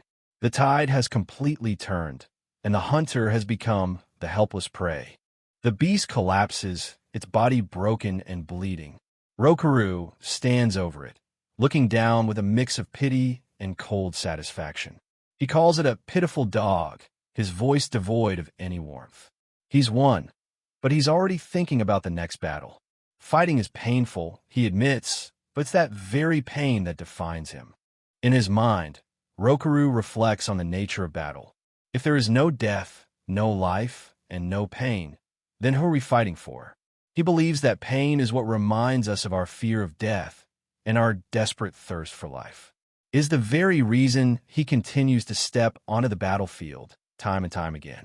With one last, explosive effort, Rokaru delivers a blow that snaps the beast's neck with a bone-chilling crack. The monster's life finally leaves its eyes as it slumps to the ground, silenced forever. The battle is over, and the samurai stands alone amidst the wreckage of his victory. Rokaru takes a moment to catch his breath, his body covered in blood and dust. He admits that was quite the workout. Leela approaches him, her voice trembling as she says she still can't believe he defeated such a monster with his bare hands. The reality of his power is starting to truly sink in for her. But their peace is short-lived. A thick, ominous black mist begins to billow from the monster's corpse, swirling around the chamber. Leela is struck with a sudden, intense dread, wondering what could cause such an unnatural phenomenon. The beast's death seems to be triggering something even darker. As the mist dissipates, the monster's body begins to shrink right before their eyes. Leela notes that normally bodies don't shrink upon death. She's never heard of this black mist before, and the mystery only deepens as they realize this wasn't a normal monster death. Something is manipulating the very essence of these creatures. Leela mentions that while ghosts and skeletons exist as monsters, it's definitely not normal for kobolds to reanimate and go berserk like this. They stand before a massive crack in the dungeon wall, wondering what could be happening in the deeper, darker parts of this world. The sense of an impending greater threat is palpable. Back at the city outskirts, Joe and his party are reunited with the survivors and the goddess. The atmosphere is heavy with shock and gratitude. They've survived an encounter that should have been their end, all thanks to a porter they had originally looked down on. The news of the abnormal kobold will surely send waves through the guild. Rokaru walks back into the light, carrying the severed head of the giant kobold as proof of his conquest. The sight is so terrifying that the other adventurers can only stare in mute horror. He waves a casual hand, his smile as wide and carefree as ever, as if he'd just come back from a simple errand rather than a death match. Back at the blacksmith shop, Rokaru presents Pinya with the rare materials he gathered, including the iron golems, or Pinya is stunned by the amount and quality, realizing that with this much, she can truly rend the katana Rokaru desires. She tells him to come back in a few days to pick up the prototype. Rokaru is genuinely happy, a bright smile on his face as he says he'll be looking forward to it. For a man who lives for the blade, the promise of a true katana is the greatest reward. Pinya watches him go, her respect for him growing alongside her excitement for the work ahead. As Rokaru and Leela wave their goodbyes, Pinya stands alone with her new materials. She looks at the pile of glowing, or his words about looking forward to it, echoing in her mind. She knows she has to do her absolute best to live up to the expectations of a man with such overwhelming strength. Pinya rolls up her sleeves and gets to work. Surrounded by her tools and blueprints, she's determined to create a weapon that can survive the sheer power of a samurai's hands. The fire in her forge is mirrored by the fire in her heart. The journey to craft the ultimate katana has truly begun. After the intense dungeon crawl, Leela is completely beat. She stretches with a huge yawn, declaring that she finally gets to rest for a few days. Rokaru, however, is more focused on the practical side, noting that it's a great opportunity to explore the royal capital and report back to the guild about the unusual black mist they encountered. They decide to go their separate ways for now, agreeing to meet back at Pinya's workshop in 3 days to check on the katana prototype. Leela is already dreaming of a nice, long bath at the inn, while Rokaru's plans are much simpler. They part with a wave, unaware that their short vacation is about to be cut tragically short. The next 2 days pass in relative peace. Rokaru spends his time napping in the high branches of a tree, enjoying the quiet life he once dreamed of. Meanwhile, Leela truly enjoys her luxury bath, letting the warmth soak away her worries. But back at the forge, Pinya is working tirelessly, her face covered in soot as she pours her heart and soul into the samurai's new blade. 2 days later, late at night, the tranquility is shattered. Leela is quietly reading at her inn when a faint orange glow catches her eye. She looks out the window, her heart sinking as she sees a plume of thick smoke rising from the city. She hopes it's nothing big, but the direction of the smoke is all too familiar. Leela's eyes go wide with a sudden, freezing terror. She realizes that the area currently in flames is the blacksmith district, the very place where Pinya lives and works. The goddess can only stare at the distant blaze, her mind racing with the worst possible scenarios. If the forge is burning, what happened to their friend? Panic erupts in the streets as citizens scramble to escape the spreading disaster. People are screaming that a massive fire has broken out, their voices filled with the primal fear of losing everything. Leela rushes out into the chaos, her only thought being to find Rokaru and get to the workshop. In the middle of the frantic crowd, Leela and Rokaru find each other. Their eyes meet, and the silent understanding between them is immediate. Rokaru's expression is grim as he confirms what she already feared. The blacksmith district is up in flames. There's no time for talk. They need to move, and they need to move now. Rokaru doesn't wait a second longer. He sprints through the city gates with a speed that leaves the running citizens in the dust. Leela struggles to keep up, her heart pounding in her chest as she follows the samurai into the heart of the inferno. The night sky is no longer dark, but a hellish, flickering orange. They navigate through the narrowing streets, the air growing hot and thick with the smell of burning timber and melting metal. Rokaru leads the way, his face a mask of cold determination, while Leela gasps for breath, her divine composure completely shattered by the sheer magnitude of the unfolding tragedy. They finally skid to a halt, but the sight before them is even worse than they imagined. Leela can only cover her mouth in shock, her voice failing her as she looks at the devastation. The fire isn't just a small accident. It's a catastrophic blaze that has completely transformed the familiar district into a wall of flame. Standing before the inferno, the scale of the disaster is overwhelming. The heat is so intense it forces them back, the roar of the flames drowning out everything else. Leela screams Pinya's name into the fire, but there is no answer. As Chapter 2 comes to a close, the samurai and the goddess can only watch as their hopes and their friend are engulfed in a sea of fire. A massive fire consumes the workshop. In the distance, Rokuro and Leela watch as the place Pinya called home turns into an inferno.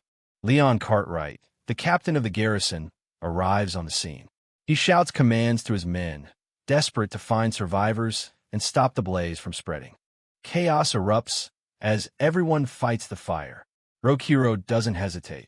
He douses himself with water, preparing to dive into the flames while Leon and Leela look on in shock. Ignoring the warnings, Rokuro charges straight into the heart of the burning building. He won't let Pinya perish in the wreckage. The fire eventually dies down, But the workshop is nothing more than a skeleton of charred wood and ash. Rokuro stands amidst the ruins, but Pinya is nowhere to be found. Leon Cartwright approaches the two. He's impressed by Rokuro's bravery, but delivers grim news. If Pinya is gone, the consequences are severe. Leon examines the site. He tells Rokuro that the garrison must investigate the cause. If it was arson, the culprit must be found. He explains the harsh reality of the royal capital. Blacksmithing is a dangerous trade, and the law imposes strict penalties on those whose negligence leads to fire. Leela listens as Leon warns that if Pinya is found responsible, she could face imprisonment or even banishment. Pinya's entire future is on the line. Standing in the debris of her life's work, Leon concludes that Pinya will likely never be allowed to work as a blacksmith in the capital again. Rokuro turns to leave, his mind already made up. Leela calls after him, confused by his sudden departure. If there's a culprit, he says coldly, it's not Pinya. Rokuro stops and asks Leela a single question. Does she know where they live? Leela can only stare, wondering who he means. He explains that Pinya isn't dead. She's been taken. The fire was a diversion by the Giordani family, a group of thugs who prey on the weak. Rokuro's rage simmers beneath the surface. They didn't just burn a shop. They tried to destroy Pinya's pride and her very reason for living. His gaze turns deadly. To him, anyone who would stoop so low to trample on another's dignity is no longer human. They are merely prey. Meanwhile, at the Giordani hideout, Pinya is held captive. Giordani, the gang leader, smirks as he looks down at the battered dwarf girl.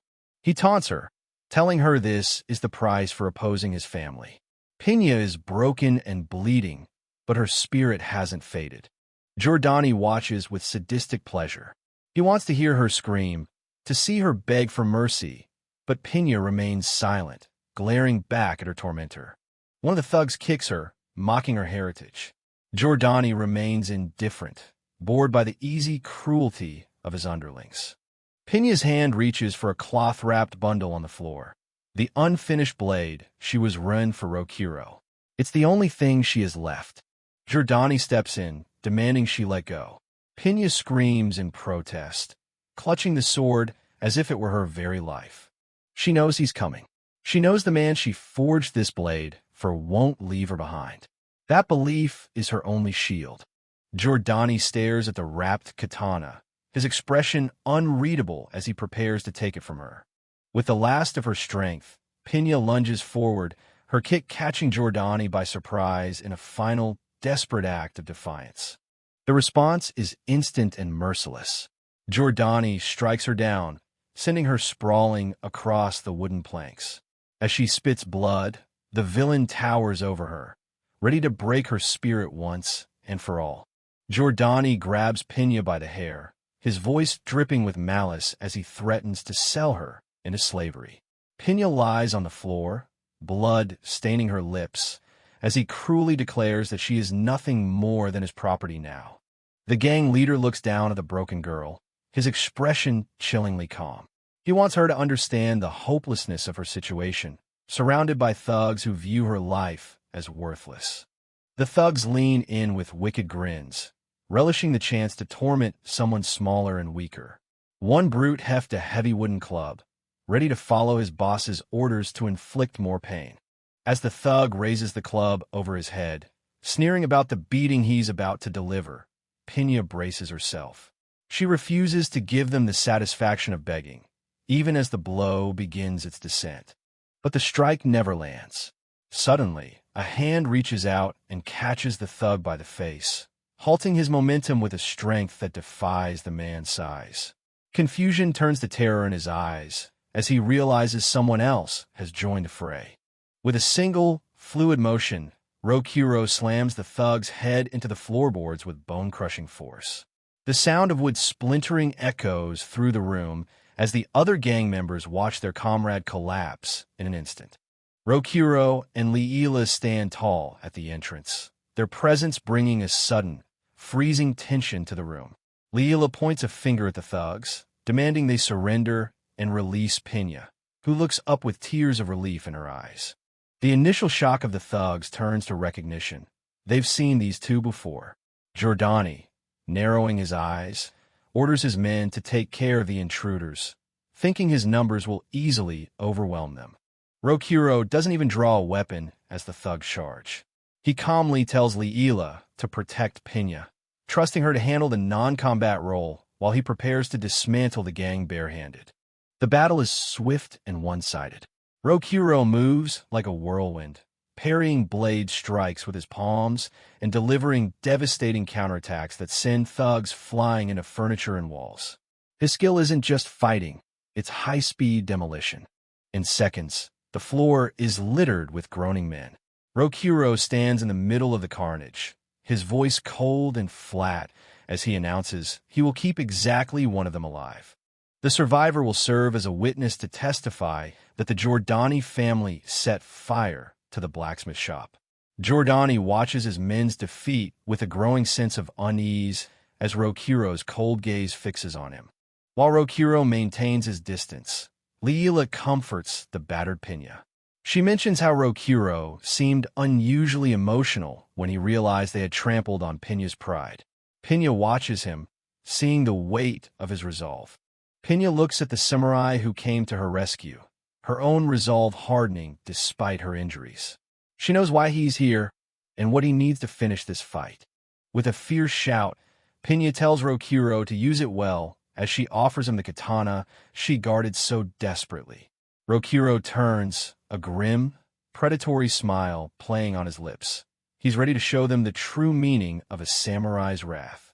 Rokuro faces Giordani and the remaining thugs, the wrapped sword in his hand. He doesn't wait for them to act, closing the distance in a blur of motion that leaves the criminals scrambling to react. He weaves through their attacks, delivering a flurry of kicks and strikes. Each movement is a calculated blow, neutralizing his opponents with a speed that borders on the inhuman. Rokuro kicks a sword from a thug's hand before launching himself into the air, striking multiple targets at once. His presence on the battlefield is like a storm, leaving nothing but broken men in his wake. Giordani draws his own rapier, warning Rokuro that things won't be as easy as they've been. In response, Rokuro casually grabs a bottle from a nearby table, his eyes locked on the gang leader. Rokuro breaks the bottle and uses the jagged glass as an improvised weapon, slashing at Giordani with a ferocity that forces the gang leader onto the defensive. He isn't just fighting, he's humiliating him.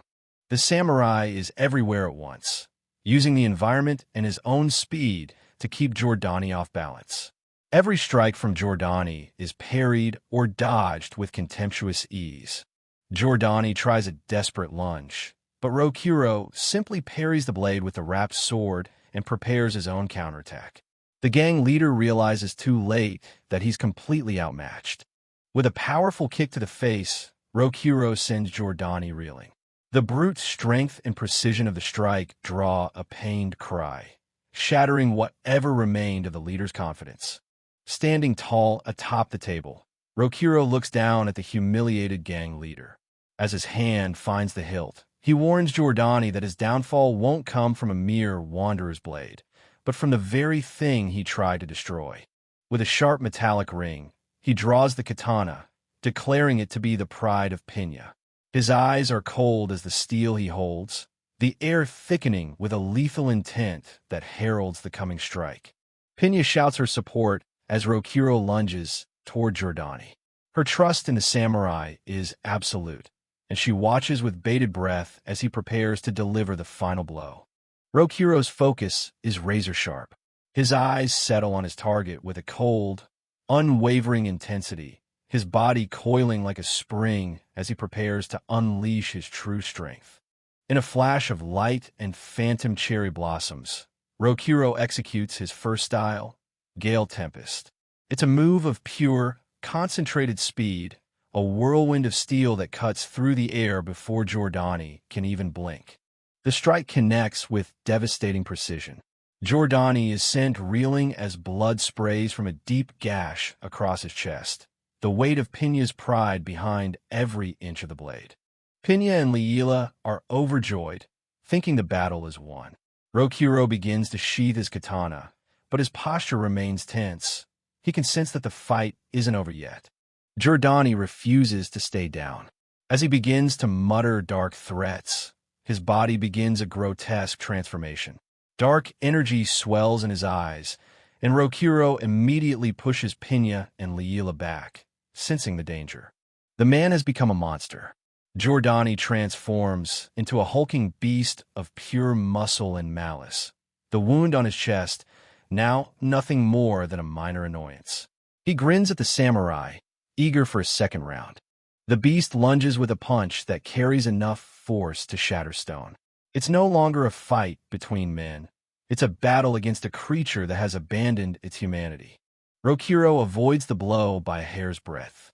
The monster's speed has increased as much as its strength, and Rokuro realizes he needs to change tactics. He calls out to his companion to keep her distance. The shockwave of the monster's attack sends Rokuro skidding back. He glances at Leela, who stands frozen by the sight of the mutation, her eyes wide with disbelief. Leela can only stare, horrified by the unnatural transformation.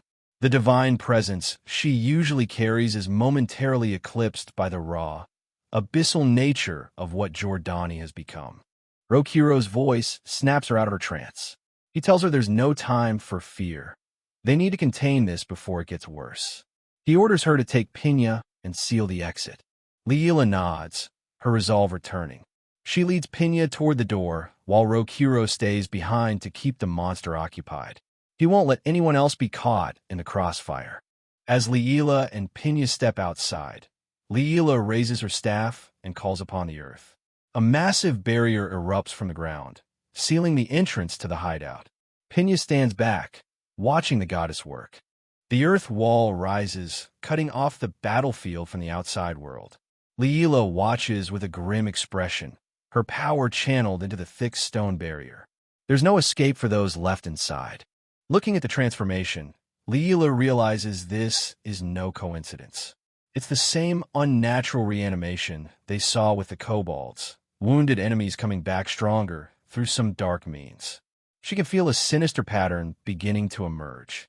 Inside, Rokuro faces the hulking beast alone. He senses a larger conspiracy at play, something far more dangerous than a simple gang leader. The something big he's been sensing is finally starting to show its face. The surviving thugs are paralyzed with fear. They watch their boss mutate, realization dawning on them that they've been serving a monster. Their initial bloodlust has been replaced by pure survival instinct. They try to flee, only to find the way blocked by Leela's wall. Monster Giordani looms over them, his dark eyes fixed on his own men as he asks why they are so afraid of their master. Giordani's voice is a distorted growl. He mocks his minions, knowing they understand the fate that awaits them. To him, they're now just fuel for his newfound power. He gives them a gruesome choice: fight the samurai on his behalf or be torn apart by his own hands. Rokuro watches the scene with a cold detachment, his blade still drawn and ready. One of the thugs falls to his knees, begging Rokuro for mercy. He claims they had no idea what their boss really was and were only following orders. The man's cowardice is as pathetic as his former cruelty. The man screams for help fill the room as he begs the samurai for salvation. Rokuro looks down at him with contempt, showing no sympathy for those who only regret their choices when their lives are on the line. Rokuro scoffs at their pathetic pleas. His demand remains unchanged. He only needs one witness to the arson. For the rest of these spineless thugs, their usefulness has finally come to an end. Declaring the charade over, Rokuro leaps into the air to begin his final clearing of the hideout. He moves like a whirlwind, intent on dealing with these minor pests before turning his full attention back to their monstrous leader. The room is a blur of motion as Rokuro systematically dismantles the gang. He delivers a brutal kick to a thug's jaw, ignoring Giordani's taunts about his focus. To a samurai of his caliber, these underlings are barely a distraction. With effortless grace, Rokuro flips through the air, his movements precise and lethal. Every strike is calculated to incapacitate, clearing the path to his true opponent while the surviving thugs cower in terror. Panic sets in among the remaining gang members. They begin to turn on each other, desperately trying to save their own skins. One shouts that another was the one who actually started the fire. Rokuro watches with a cold, predatory smile, blood flecking his face. The accusations fly as the thugs beg for mercy. Rokuro's smile widens as he identifies the true culprit behind the arson. To him, the chaos is just another part of the hunt, and he's finally found the prize he was looking for. With the witness identified, Rokuro has no further use for the others. He strikes down a second thug with a single, decisive move, declaring that only the one who can testify will be spared. The samurai's brand of justice is swift and merciless. Finally, it's just Rokuro and the monstrosity that was once Giordani. The samurai apologizes for the wait, his voice calm even in the face of the hulking beast. The real battle is about to begin. Giordani lets out a distorted laugh, his black eyes fixed on the man who dare challenge him. He acknowledges Rokuro's courage, but the samurai only responds with a chilling promise. They're going to have a bit of fun before the end. The monster boasts of the power granted to him by his true god. As he speaks, dark energy surges and massive horns sprout from his head, further cementing his departure from humanity. He demands Rokuro taste his power to its fullest. Fully transformed, the demon Giordani crouches, ready to strike. He is a nightmare given form, a creature of pure abyssal energy. But Rokuro stands his ground, his hand resting on the hilt of his katana, completely unimpressed. The monster lunges with a speed that belies its massive size. It's a blur of darkness and teeth, aimed directly at the samurai who refuses to show fear. Rokuro dodges the initial charge with a high-speed flip, his instincts honed by years of actual warfare. The clash of power and technique creates a shockwave that rattles the very foundations of the hideout. The force of the monster's follow-up strike sends debris flying. Rokuro is forced back, his kimono tattered, but his expression remains as cold as ice. He's analyzing his opponent, looking for the weakness in this divine mutation. Crouching low, Rokuro mocks the power Giordani is so proud of. He tells the monster that it seems he's put his faith in the wrong god. The samurai is about to show him the difference between a blessing and true mastery. Rokuro's blade begins to emit a blindingly bright aura, a manifestation of his own indomitable will and the skill he's carried across worlds. He tells Giordani that he, too, carries a divine burden. With a fierce glint in his eyes, Rokuro declares that his offering to his goddess tonight will be the head of this monster. He's finished playing games. It's time for the execution. He charges forward, his glowing blade leaving a trail of light in the dim room. The final clash is a collision of two worlds, the raw power of a dark god versus the refined technique of a master samurai. The impact is catastrophic. A massive surge of energy explodes outward, tearing through the monster and the building itself. Rokuro's strike is a testament to the pride of the blacksmith who forged his weapon. Outside, Liila and Pinya watch as smoke and flame erupt from the hideout's windows. Pinya is terrified, covering her ears as the sound of the battle echoes through the night. They can only hope Rokuro survives the chaos. The hideout begins to burn, the internal battle reaching a fever pitch. Liila's earth wall still stands, trapping the combatants inside. The tension in the air is thick enough to choke on. Suddenly, a dark, monstrous shadow looms in the smoke behind Liila. A feeling of dread washes over her as she senses a powerful, hostile presence that wasn't there before. Liila turns in shock, her eyes wide as she searches the swirling smoke. Whatever is behind her, it feels like it belongs to the same abyssal source as Giordani's transformation. Leon Cartwright and his men arrive on the scene, drawn by the sounds of combat and the sight of another fire. He immediately questions Liila and Pinya, suspecting them of being the ones behind the chaos. But before they can answer, a section of the wall explodes. Rokuro steps through the debris, dragging the terrified arsonist by the collar. He greets Leon with a cheerful smile, handing over the culprit as if he'd just finished a simple errand. The contrast between his calm demeanor and the destruction behind him is staggering. Despite the carnage, Leon Cartwright remains skeptical, strictly adhering to protocol and insisting they all be brought in for questioning. Pina immediately stands her ground, passionately telling the captain that while their methods are unorthodox, these two saved her life and restored her honor. Looking at her benefactors with a soft, grateful smile, Pina makes it clear that she owes them everything. Her earnest defense of the pair leaves the air heavy with silence, forcing the weary captain to reconsider his next move as the fires finally begin to fade. Leon Cartwright lets out a weary sigh, the weight of his duties clearly showing. Beside him, Rokuro and Leela exchange a knowing look. The battle is over, and for now, the law is on their side. Leon quickly organizes his men, ordering them to secure the area and handle the remaining fires. He insists that while he trusts Pina's word, Rokuro and Leela must still accompany him for a formal inquiry.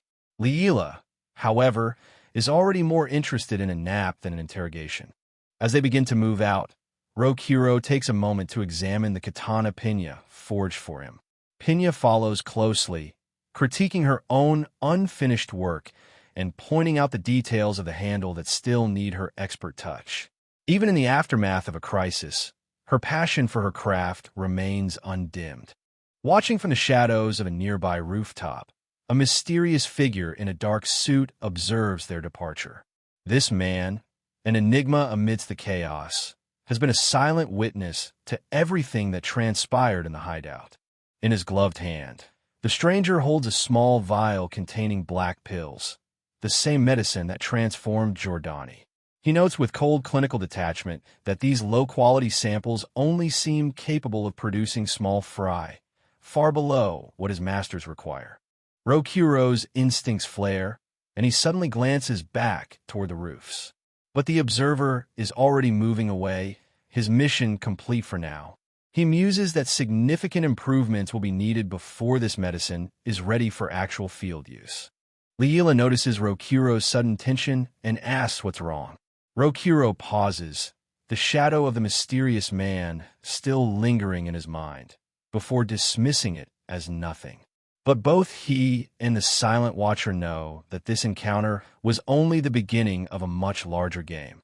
Pina mentions her own exhaustion, but Rokuro nonchalantly reveals that he's actually sustained several broken bones during the fight. Leela is horrified by his casual attitude toward his injuries, immediately casting a healing spell to mend his shattered frame as the mysterious observer watches one final time from the distance. Leela channels her divine energy through the goddess's kakura, the powerful staff she carries.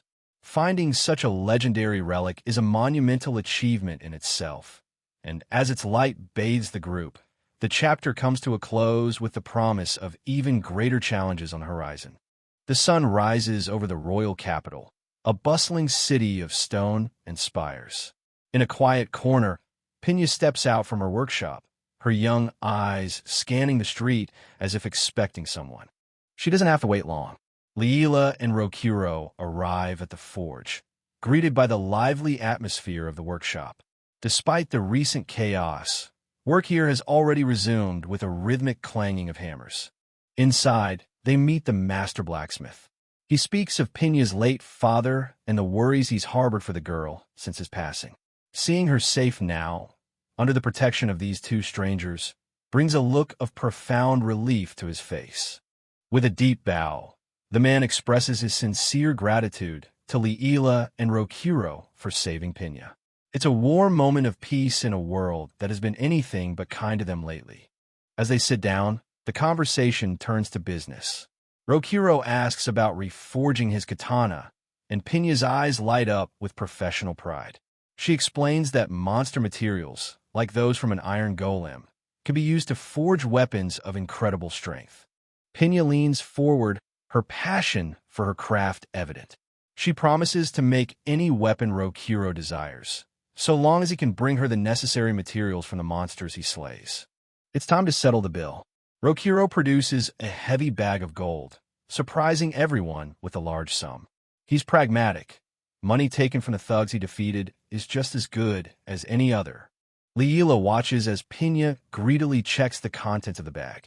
She wonders how Rokuro came into such a fortune, but Leela just smiles, advising her not to think too hard about it. Some secrets are better left unprobed. With the payment made and their spirits high, the duo bids farewell to the young blacksmith. Pinya waves them off, already looking forward to their next visit and the materials they might bring. As they walk away, Leela brings up the source of the gold again. She's a bit uneasy about using stolen money, but Rokuro doesn't share her sentiment. To him, spoils of war are proper earnings for a warrior. The conversation grows more serious. They need to investigate the distribution of the drugs they found on Giordani. Rokuro senses the coming danger, but his gaze is steady. He promises Leela that no matter the foe, he will protect her and push forward. Rokuro turns back to her with a confident, almost predatory smirk. "Just follow my back and it'll be fine," he says. It's a declaration of strength that leaves Leela momentarily speechless. Leela looks at him, a soft thank you escaping her lips. She knows her training with him is grueling, but in this dangerous world, she realizes she must get stronger, and she's grateful to have him leading the way. Their quiet moment is interrupted by a sudden commotion. The rhythmic sound of marching boots echoes through the street as knights of the garrison rush past them in a frantic hurry. Something is wrong. Rokuro stops one of the knights, demanding to know what's happening. The report is grim. Monsters have appeared on the main road, dangerously close to the royal capital. The knights urge them to take shelter immediately. But Rokuro has no intention of hiding. He finds it suspicious for monsters to appear so close to the capital unless someone is behind it. He signals Leela to follow. There might be clues to the mystery they're chasing. They head toward the city walls, the imposing fortress of the capital looming behind them. Outside, the peace of the countryside has been shattered by the roar of beasts and the clatter of steel. The threat is revealed: armored bears. Massive creatures with natural iron-like hides are laying waste to the garrison's defenses. Leela is shocked by their size, but Rokuro seems almost excited. Amidst the chaos, they spot a single figure facing a bear alone. It's Leon Cartwright. Even as the other knights struggle, Leon remains calm, his presence on the battlefield commanding respect. A nearby knight is baffled by their casual attitude. He can't believe they don't recognize the man fighting before them. To the garrison, Leon isn't just a captain, he's a legend. The knight explains that Leon is the heir to the renowned Cartwright martial arts family. He turned down a prestigious position in the King's Guard to lead the garrison, believing his sword should be used to protect the weak. His praise doesn't stop there. He hails Leon as the Sword Saint of Light, the strongest swordsman on the continent, whose name is spoken in the same breath as S-ranked adventurers. The knight's conviction is absolute. While the knight talks, Leela rushes to aid another soldier, warning him not to move or his wounds will reopen. Meanwhile, Rokuro watches Leon with a keen, analytical eye. "Sword Saint," he muses. With a deafening roar, the armored bear lunges at Leon, its massive form a blur of terrifying speed. Rokuro watches from the side, his interest piqued. He's ready to see for himself if this Sword Saint is the real deal or just another pretender in this world of magic. Leon doesn't move, his gaze unwavering even as the beast's shadow looms over him. He exhales slowly, his hand resting on his hilt as the world seems to slow down around him. The air crackles with tension, waiting for the split-second strike that's about to unfold. Leon Cartwright stands his ground as the massive armored bear lunges forward. With a movement too fast for the naked eye, he draws his blade, the steel catching the light as it prepares to meet the beast. In a flash of blinding brilliance, he strikes, his sword cutting through the air with divine precision. Leela is left blinking in shock, struggling to process what just happened. She wonders when they even swapped positions, the sheer speed of the encounter leaving her dizzy. Rokuro, however, remains calm, his sharp eyes having tracked every micro-movement. He realizes Leon didn't just move. He ended the fight before it even truly began. Leon walks away with practiced indifference, his back to the monster he just neutralized. Behind him, the armored bear stands frozen for a heartbeat, its massive form beginning to collapse from a strike it never even saw coming. The sword saint sheathes his blade, his expression stoic and unbothered. To Leon, this was merely a duty performed, a testament to the legendary skill that earned him his title. He is the personification of calm in the wake of destruction. The garrison knights erupt in cheers, their spirits lifted by their captain's overwhelming victory. Leela is still reeling from the display, admitting she couldn't see a thing. Rokuro, however, gives credit where it's due, acknowledging Leon's considerable skill and the fact that he isn't even winded after such a feat. But the danger isn't over. Another armored bear bellows, charging into the fray and scattering the knights like dolls. The garrison is overwhelmed by the beast's raw power and thick armor, their weapons failing to make a dent. Watching the chaos, Rokuro decides it's time to step in. He notes that the knights clearly can't handle it, and a cold, focused smirk plays on his lips as he reaches for his katana. He's not doing this for glory, but because he sees a challenge worth his time. With a sudden burst of speed, Rokuro lunges toward the rampaging bear. He moves with a lethal grace that contrasts Leon's polished brilliance. His is the movement of a man born and bred on a real battlefield. Armor is of no use against me, Rokuro declares as he closes the distance. In a series of blinding slashes, his blade finds the gaps in the iron-like hide, proving that raw power means nothing against the perfected technique of a samurai. He leaps through the air, a shadow against the sky, as the bear tries in vain to catch him. Rokuro is everywhere and nowhere at once, a whirlwind of steel that refuses to be contained. Rokuro lands with a soft thud, his gaze fixed on the battlefield. He quietly acknowledges Leon's feat of taking one down with a single blow. It seems the samurai has found a rival worthy of his attention. With a confident stride, Rokuro prepares for his own final move. He's determined to match Leon's efficiency, vowing to take his target down with a single strike as well. The pride of a warrior is on the line. The armored bear charges, a wall of muscle and iron. Rokuro stands his ground, his hand tightening on his hilt, waiting for the perfect moment where the beast's momentum becomes its own undoing. In a single, thunderous vertical cleave, Rokuro splits the massive creature in half. Blood sprays as the bear's armor offers zero resistance to the sheer force and precision of the samurai's strike. His eyes are cold, focused entirely on the kill. The aftermath is silent as the two halves of the bear collapse. Rokuro laughs, a wild, exhilarating sound, while Leon and Leela watch in stunned silence. Leon is forced to admit that Rokuro is a samurai, and the craziest one he's ever met. He did it without a drop of magic. Leon approaches Rokuro, handing over a written emergency request. He thanks Rokuro Dano for his incredible help and suggests presenting it to the guild for a handsome reward. Even the sword saint recognizes that Rokuro doesn't truly need any help.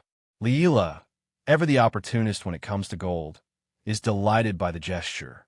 Leela skips away, happily waving the reward paper in the air. Rokuro follows her, but his mind is still on the battlefield. Behind them, Leon watches their departure, his hand raised in a silent farewell as he regroups with his men. A chilling thought crosses Rokuro's mind. Perhaps the reason I came to this world is to fight to the death with you.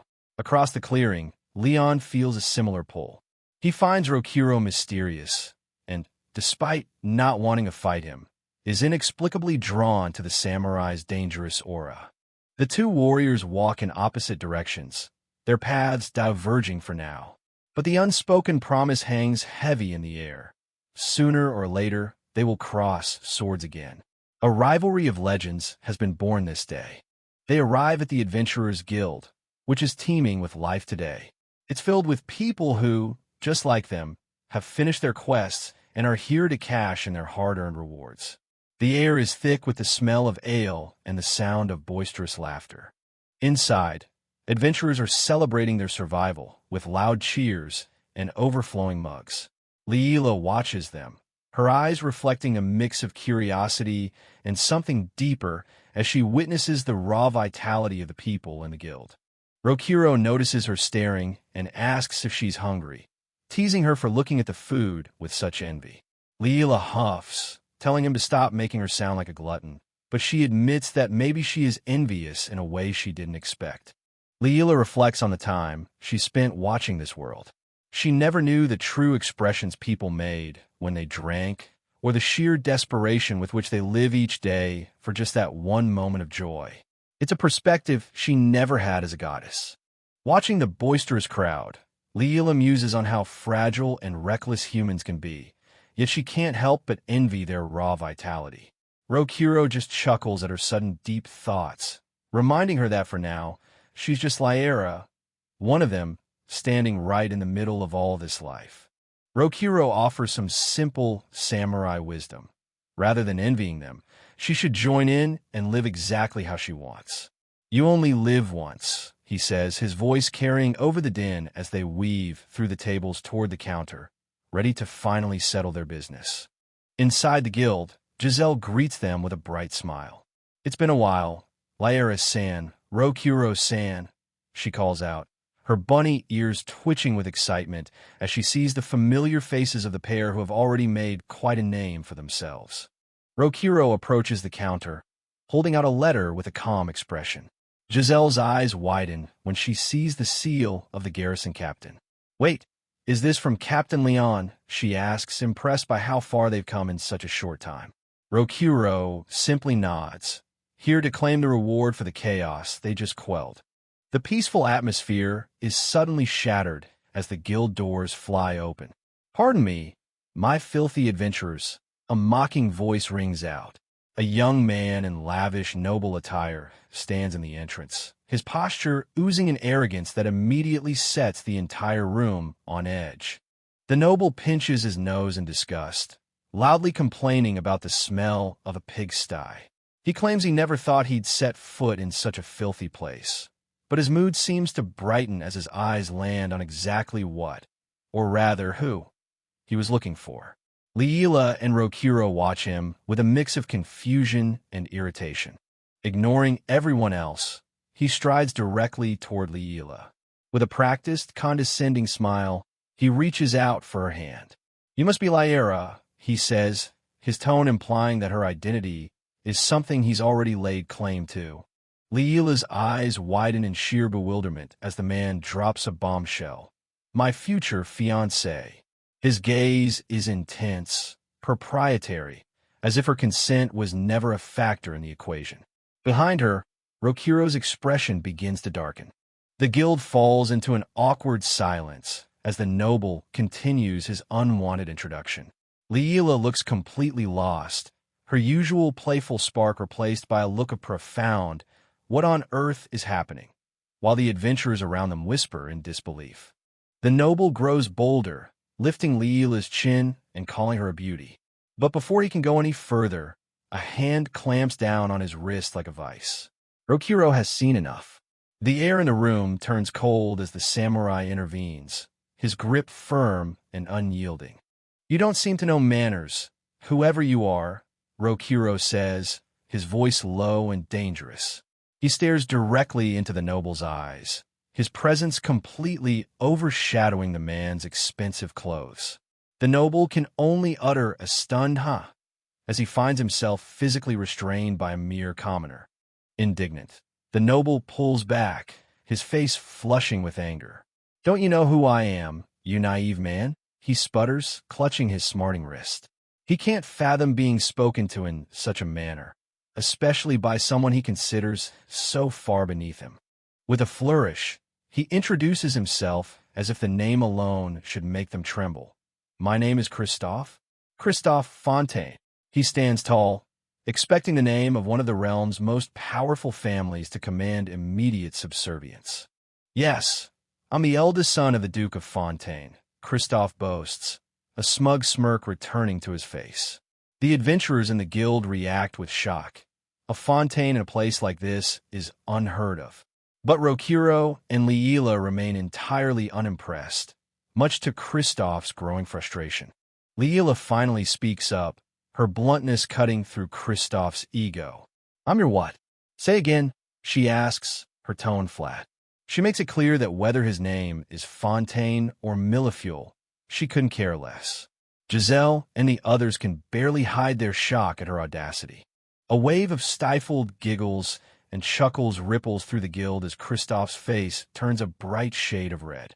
Being compared to a puff pastry is a new level of humiliation for the proud noble, and the mockery from the filthy adventurers only fuels his rage. Kristoff tries to regain control, claiming that Leela's assertiveness is befitting of a nobleman's wife. He explains that it's already been decided by his father for political reasons. Rokuro finds the whole thing absurd, his boredom starting to show as he questions why Leela was chosen. Leela doesn't hesitate for a single second. "I refuse," she declares, her voice echoing clearly through the guild hall. Her refusal is absolute, leaving no room for negotiation or political maneuvering. She's found her own path, and it certainly doesn't involve being a trophy for a pompous duke's son. Kristoff is staggered. "Why?" he screams, unable to comprehend a world where someone would turn down his hand. Leela simply tells him she's not interested and has decided to live her life exactly the way she wants. She leans into Rokuro's side, a clear sign of where her loyalty and interest actually lie. To add salt to the wound, Leela adds that she's just not interested in weak men. She looks up at Rokuro with a mischievous glint in her eyes, perfectly aware of the insult she's just delivered to Kristoff's pride. Rokuro looks slightly surprised by the sudden compliment. The insult hits home. Kristoff's face contorts with fury, his eyes bulging as he repeats the word weak under his breath.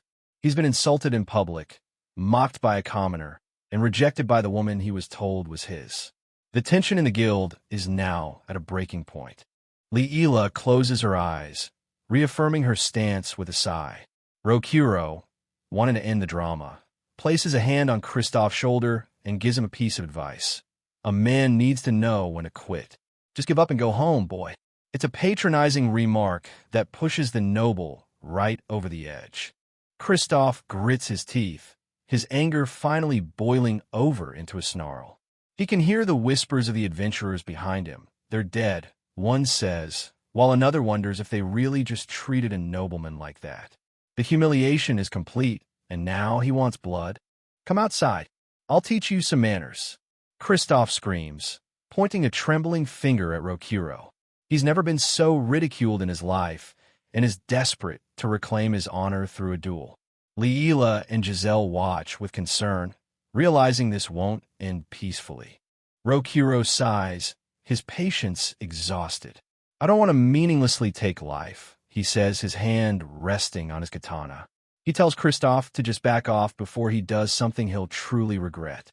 The samurai's threat is quiet, but far more terrifying than the noble's shouting. But before Rokuro can move, Leela stops him.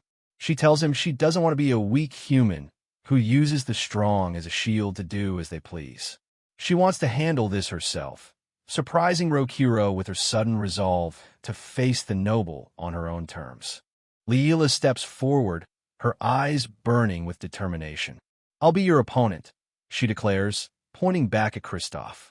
She's going to show him exactly how weak he really is, proving that she's no longer the helpless goddess he thinks he can control. They take the fight outside, to a cobblestone courtyard near the guild. Kristoff stands with his guards, his arrogance undiminished, as he watches Leela step out. He still thinks this is just a game, a simple lesson in manners for a stubborn girl, but the crowd of adventurers following them knows better. Something about the way Leela walks suggests she's anything but helpless. Giselle watches with wide, worried eyes, wondering if Leela will really be okay. Rokuro just gives her a calm, almost bored smirk. "Don't worry," he tells her, "though it may not look like it. She's been training with me every morning." He knows that while some see a gentle goddess, the reality is that Leela harbors a wild spirit that's about to be unleashed. Leela reaches into her cloak, her expression tightening into one of cold focus.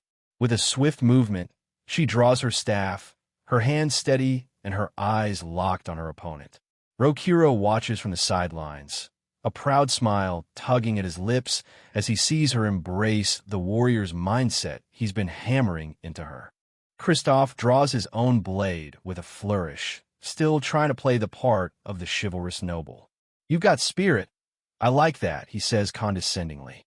He thinks she'll be worth training once he's subdued her. Leela doesn't waste words, simply stating, "Let's get started." They face off in the center of the square, the air thick with anticipation. "Please, ladies first," Kristoff offers with a mocking bow. Leela doesn't hesitate for a second. "I'll take you up on that offer," she cries, her heels clicking against the stone as she charges forward with a speed that catches everyone off guard. She's no longer the goddess on a pedestal. She's a predator on the hunt. Kristoff's eyes bulge in pure shock as Leela closes the distance in an instant. "She's fast," is his only thought before her strike connects. She moves with a lethal efficiency that defies his expectations, proving that his nobility is no match for the practical training of a samurai. With a sharp gulp, Kristoff is sent reeling, his breath stolen by the force of Leela's blow. He drops to one knee, clutching his stomach as his guards cry out in alarm. The prideful noble has been brought low in the very first exchange, and the reality of the situation is finally starting to sink in. The crowd of adventurers erupts in cheers, shouting "Nice thrust," and "You go, sis." Leela stands ready, her staff held firm. Kristoff wipes a trickle of spit from his mouth, his face twisted in a mix of pain and fury. "I'm fine, I just let my guard down," he mutters, his ego refusing to accept the defeat. The two fighters reset, the space between them crackling with tension. Kristoff admits she has a sharp tongue, but vows to take the initiative this time. He lunges forward, his rapier a blur of silver as he tries to reclaim his lost honor with a flurry of attacks. Leela stays light on her feet, her eyes tracking every movement. "I can see," Leela thinks, her training with Rokuro paying off. Kristoff's strikes, which would have been a blur to a normal person, are clear to her now. She weaves through his thrusts, her movements fluid and precise.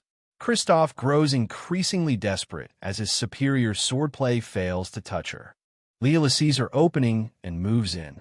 With a swift, twisting motion of her staff, she catches Kristoff's arm, using his own momentum against him. It's a move she's practiced hundreds of times, a technique meant to end a fight without a single drop of blood being shed. A sickening pop echoes through the courtyard as Kristoff screams in agony. He collapses to the ground, his sword clattering away. Rokuro watches from the side, a cold smile on his face. She dislocated his joints. "Game over," he notes. Leela has won, and she's done it with the brutal efficiency of a true warrior. Leela stands over the fallen noble, her breath steady. "Get it yet?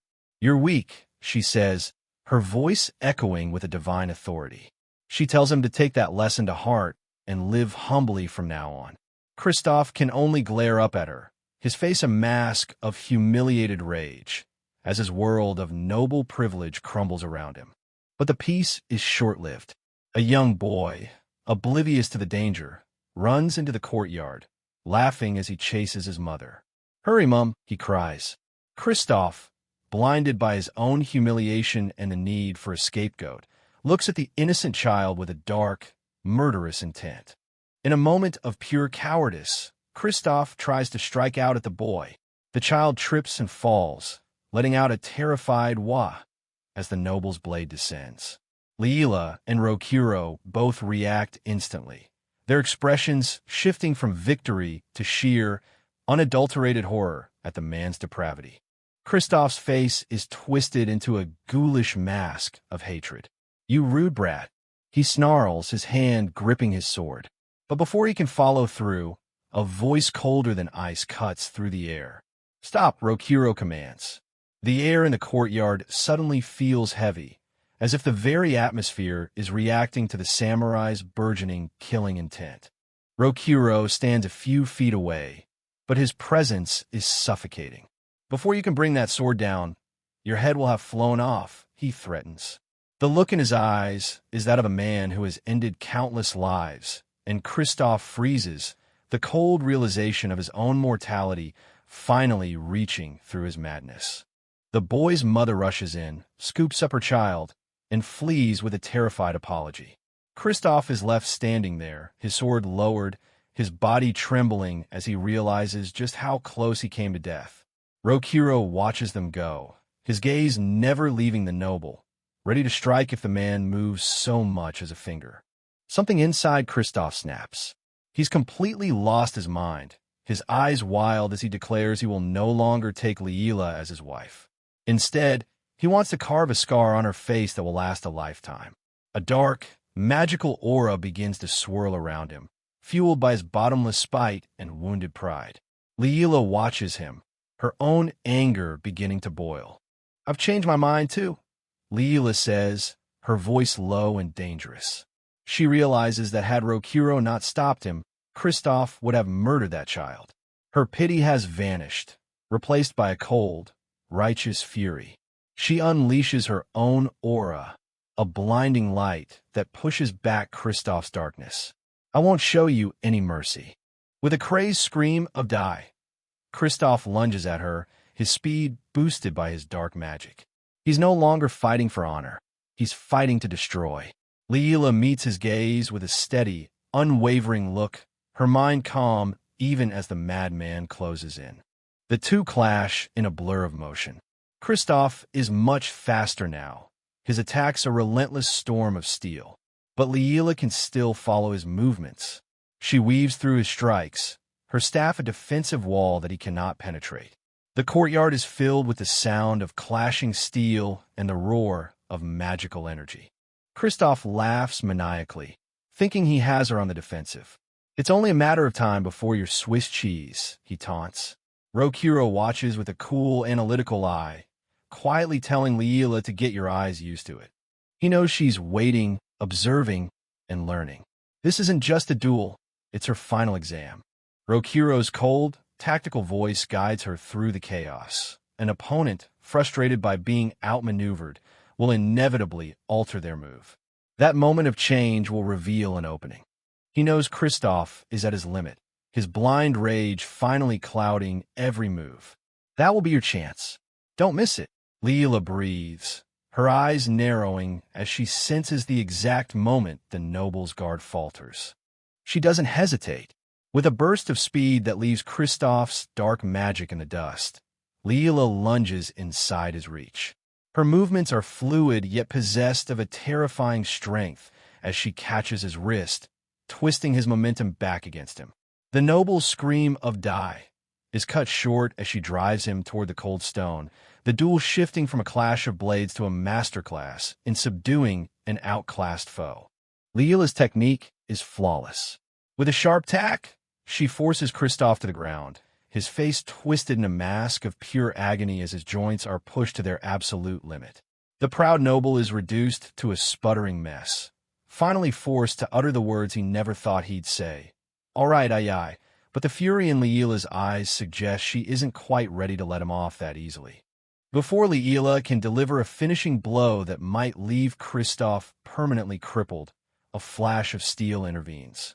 A new presence on the battlefield, moving with a speed and grace that rivals Rokuro's own, blocks her path. The air suddenly feels steady and professional again, the raw, uncontrolled emotion of the duel suppressed by a far more disciplined power. "That's enough," a calm, authoritative voice rings out.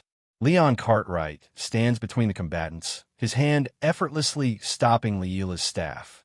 The Sword Saint looks down at the defeated noble with an expression of quiet disappointment, his intervention saving Kristoff from a much worse fate.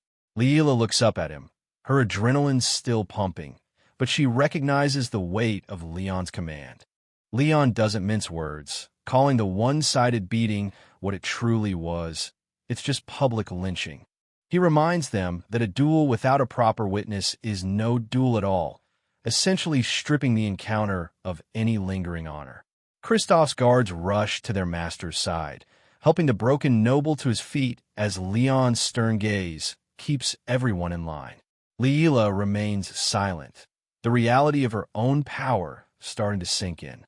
Leon turns his attention to Rokuro, his expression softening slightly but remaining professional.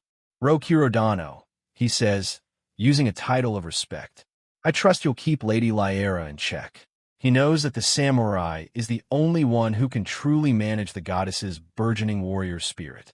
Rokuro meets Leon's gaze with a knowing smirk, an unspoken understanding passing between the two masters of the blade. As they walk away from the square, the tension finally begins to bleed out of Leela. She looks up at Rokuro with a mix of exhaustion and pride, asking tentatively, "Did I fight as you taught me?" Rokuro gives her a rare, genuine compliment. "Yes, you did well for your first time." For Leela, his approval is far more meaningful than any victory over a pompous noble. The everyday concerns of life quickly return. Leela sighs, looking at her ruined cloak. "My clothes got all torn up, so let's go shopping tomorrow," she suggests, inviting Rokuro to join her. But Rokuro has stopped listening to her banter. His senses, sharpened by a lifetime of war, had detected a presence following them. His voice turns sharp as he speaks to the shadows. "Isn't it about time for you to come out?" They stop in a quiet side street, the city walls looming in the background. Rokuro turns around, his hand resting near his hilt. "Who are you?" he asks bluntly. "You've been following us from the square." Leela is surprised, her own senses having failed to pick up the stalker, but she remains alert as they wait for the mysterious figure to reveal themselves. A figure emerges from the shadows, stepping into the dim light. It's a young woman, dressed in the practical gear of an adventurer, with a buckler on her back and a short sword at her hip. She looks nervous but determined, her eyes fixed on Rokuro. "After seeing your fight, I couldn't hold myself back," she admits, her voice trembling slightly with excitement. "I'm Soda Kropka." The girl stands tall, her short black hair and athletic build marking her as a serious combatant. She lets out a deep breath and delivers a request that leaves both Rokuro and Leela completely stunned. "Please take me as your apprentice." The devil of the Warring States has found his first student in this new world, and the journey of the wandering samurai is about to take an unexpected turn. In a quiet field, Rokuro stands facing his new apprentice. He sighs, wondering how he ended up in this situation, while Amelie, full of energy, declares she's ready whenever he is. Amelie enthusiastically asks for his guidance, but Rokuro can't help but feel annoyed. He knows Lyra, is the one behind this, dumping yet another responsibility onto his shoulders. Lyra, bursts into laughter, impressed that Rokuro managed to find an apprentice after only one fight. She even suggests he should start his own swordsmanship dojo. Despite being flattered, Lyra questions why a mere child like Amelie is so desperate to get stronger, suggesting there are many other safer jobs she could take. Amelie formally introduces herself. She's only 14 years old and currently working as an apprentice adventurer, trying her best to make a living. Her story is a tragic one. A year ago, her parents died from the same illness, leaving her alone to care for her sick younger brother. To pay for his medicine, she's been working as a porter for other adventurers, doing whatever simple requests she can find. But lately, things have taken a dangerous turn. The dungeons have become more perilous, with monsters growing in both number and ferocity, nearly costing Amelie her life on multiple occasions. With tears in her eyes, Amelie declares that if she dies, her brother won't survive. Lyra watches her, realizing that this young girl is just another victim of the chaos currently unfolding in the world. Moved by Amelie's bravery, Lyra decides to help. Rokuro tries to protest, arguing they don't have time for this, but his words fall on deaf ears as the two girls celebrate. Lyra cheerfully leaves Amelie in Rokuro's care, completely ignoring his frustration. Rokuro is left speechless by her sudden departure. Rokuro sighs again, acknowledging that Amelie really does have a wild spirit, even if he can't quite remember her name yet. Reluctantly, Rokuro prepares for a special training session. He warns Amelie that if he doesn't see any potential in her today, she should quit and look for another career immediately. Amelie charges forward with everything she has. She swings her sword frantically, but Rokuro effortlessly dodges every strike, his movements calm and calculated. Rokuro observes her struggling form. She's so terrified that she's leaving herself wide open, making it almost impossible for him to actually train her. Deciding it's for her own good, Rokuro decides to frighten her enough to make her give up. He prepares a swift, intimidating strike to end the session. But the unexpected happens. In the heat of the moment, Amelie manages to block his attack perfectly. Even Rokuro is caught off guard, blinking in surprise. The training stops as Rokuro stares at her, genuinely confused. He asks her how she managed to block such a fast strike. Amelie is just as confused as he is, not even realizing what she did. Rokuro realizes her defense wasn't intentional. It was a pure, unconscious reflex. Rokuro takes a closer look at her shield, noting how worn out it is. Amelie explains that it doesn't actually belong to her. It's a precious keepsake, a shield her mother once gave to her father. Even though it's old, having it makes her feel safe and protected whenever she's in danger. Lyra, returns to check on their progress. She sees the two of them deep in thought, while Amelie is happy just to see a friendly face. Rokuro gets straight to the point, telling Amelie that her current weapon is actually a hindrance.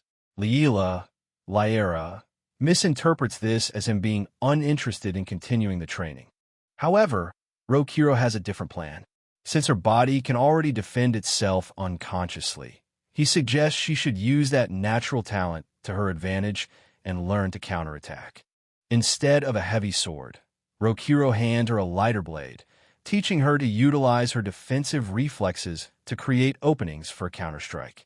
The result is transformative, as Amelie begins to parry and strike with a natural rhythm.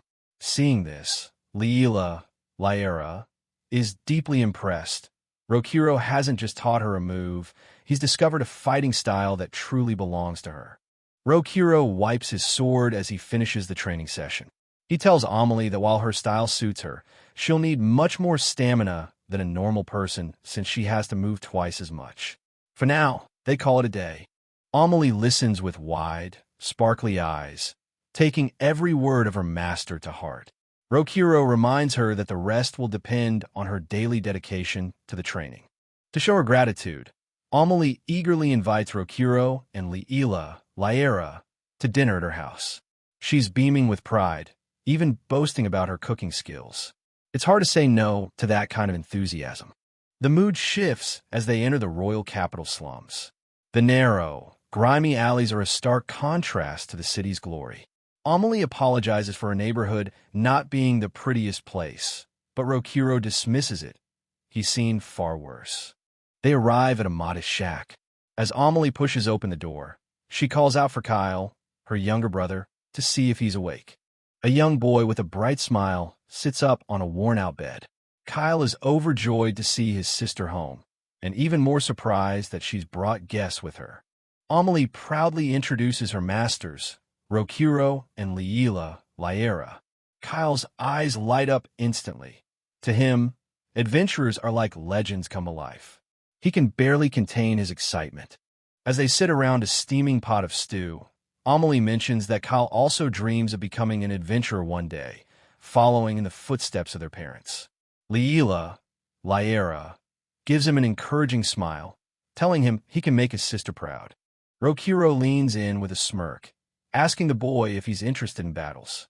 Amelie watches fondly, happy to see her brother so engaged and full of life for once. Seeing Kyle's enthusiasm, Rokuro offers to tell him stories about the fierce warriors he's faced after they finish dinner. Kyle's jaw practically drops. He's about to hear first-hand accounts of real battles. The night settles in, and the moon rises over the slums. Outside, Lyra sits quietly, lost in her own thoughts while the men have their talk inside. Rokuro eventually steps out to find her. Kyle has finally fallen asleep. likely exhausted from all the talking. Laera, asks what he's doing out here in the night breeze. Rokuro gazes up at the sky. For a samurai from the Sengoku era, this moon feels wrong. It's different from the one he knew back home. It's a constant reminder of how far he is from his original world. Laera, reminds him that he's indeed in a different world, but Rokuro counters that the fundamental reality is the same everywhere. In every world, those in power are often cunning and selfish, amassing wealth and indulging in pleasure while everyone else struggles. He thinks of honest people like Amelie and the weak like her brother Kyle, who always seem to get the short end of the stick. The world might have magic and elves, but the social rot remains familiar. It makes me sick, Rokuro mutters, his voice full of disdain for the injustice. Laera, can only agree. The beauty of the night sky can't hide the ugliness of the world beneath it. Suddenly, their quiet moment is shattered by a cry from inside. Kyle is having a seizure. Amelie is in a panic. They're out of medicine, and her brother's condition is worsening by the second. Rokuro and Laera rush in. As Laera moves to stabilize the boy, she shouts for Rokuro to give her a hand while Amelie prepares to run for help. Laera holds the trembling boy, looking at Amelie with urgency. She asks if there's anywhere she can get more medicine nearby. Amelie, desperate and determined, nods. She knows a place. Amelie sprints through the dark city streets, the fear for her brother's life driving her forward. She reaches a building and starts pounding on the door, screaming for someone to open up. The door finally creaks open, but the pharmacist inside is cold and unsympathetic. He doesn't care that her brother is having a seizure. He only wants to know if she has the money to pay. Amelie desperately offers the few coins she has. The man just scoffs at her. That measly amount wouldn't even cover cold medicine. He tells her it's not a charity and shuts the door in her face, leaving her in utter despair. Just then, a shadow looms over her.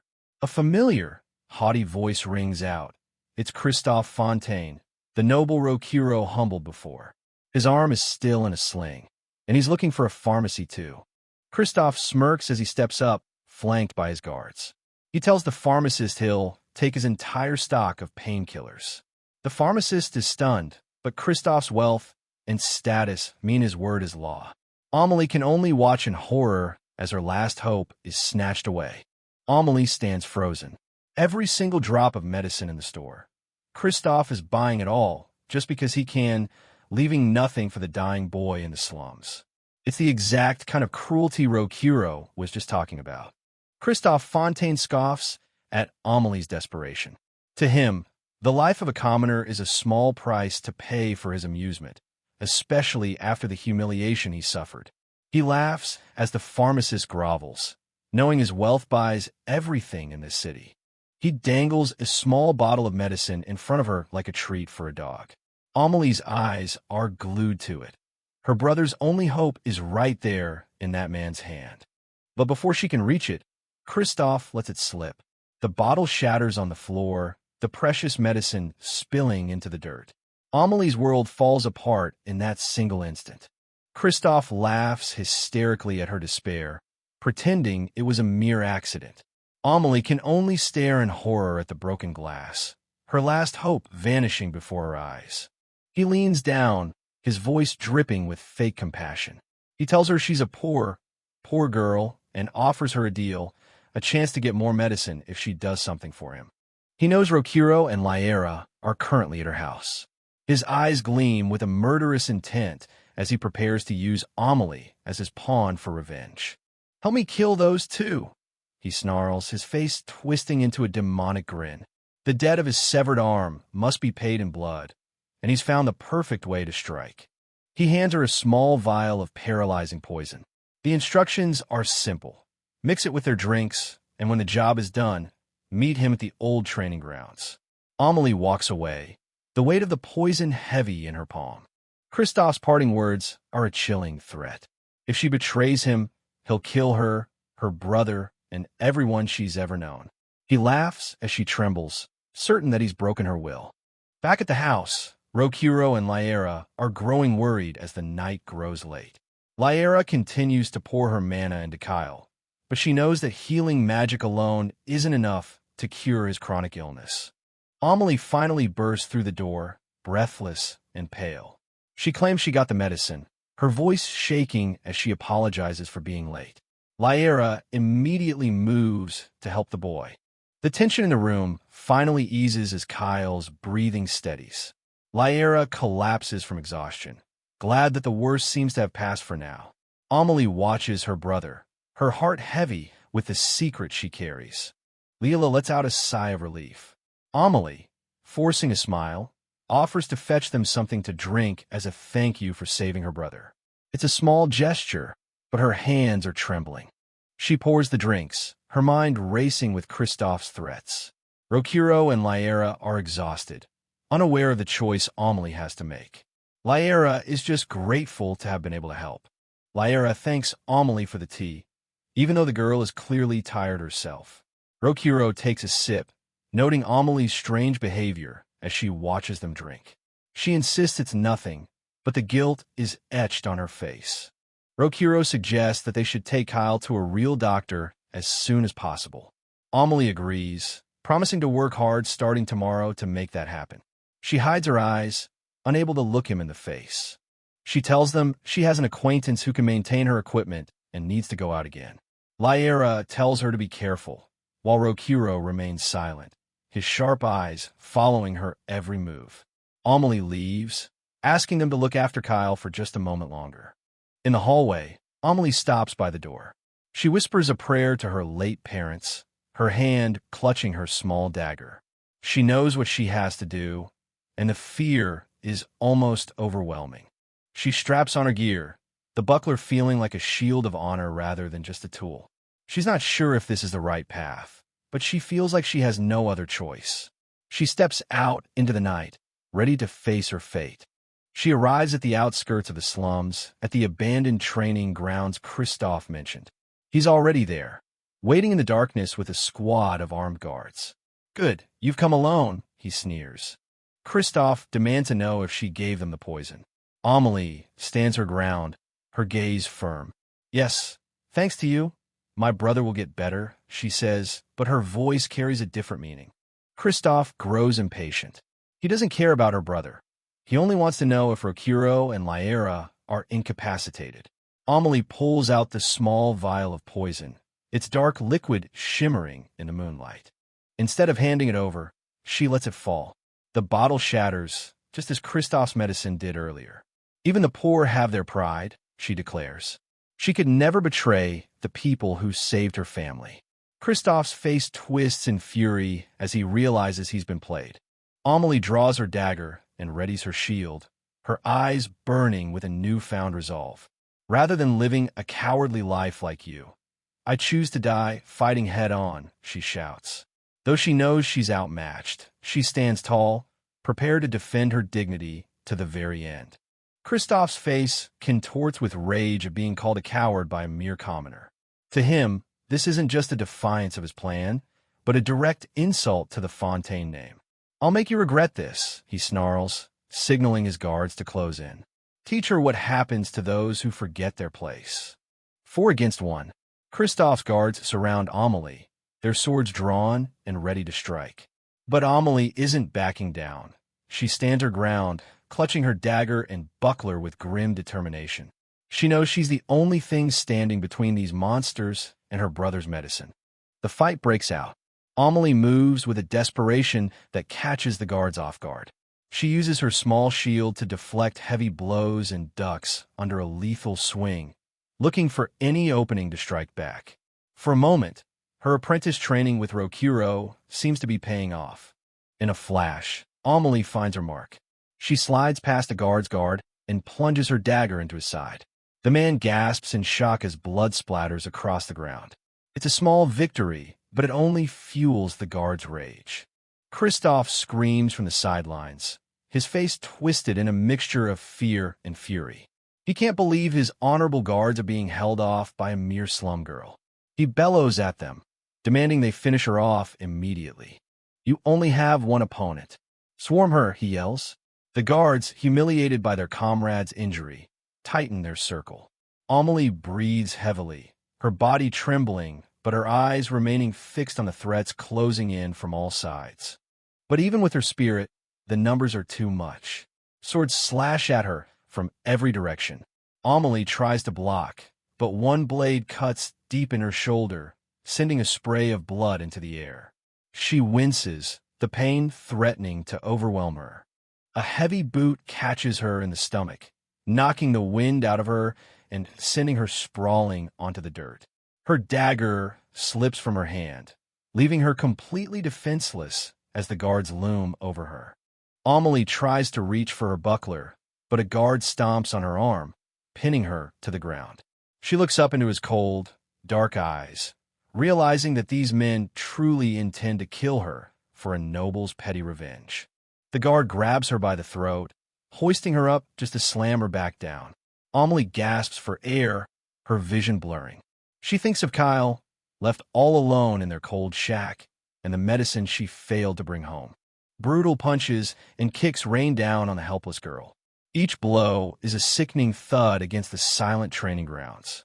The guards have abandoned all pretense of being soldiers. They've become nothing more than common thugs.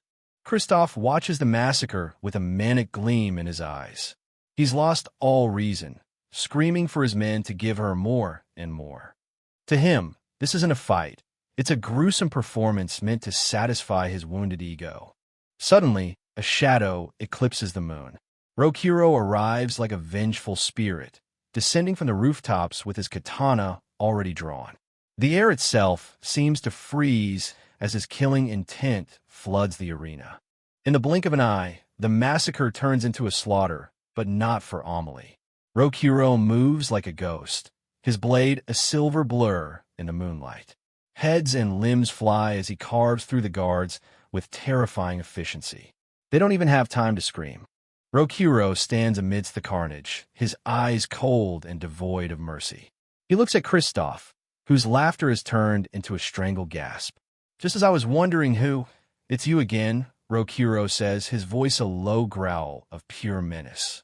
I knew I should have killed you, Rokuro mutters, his hand tightening on the hilt of his blood-stained katana. He's finished playing games with this piece of scum. Leela, rushes past Rokuro, her face pale with worry. She ignores the dead bodies and kneels beside the unconscious Amelie, her hands glowing with healing magic. Don't worry, I'll patch you up right now, she whispers, her voice trembling.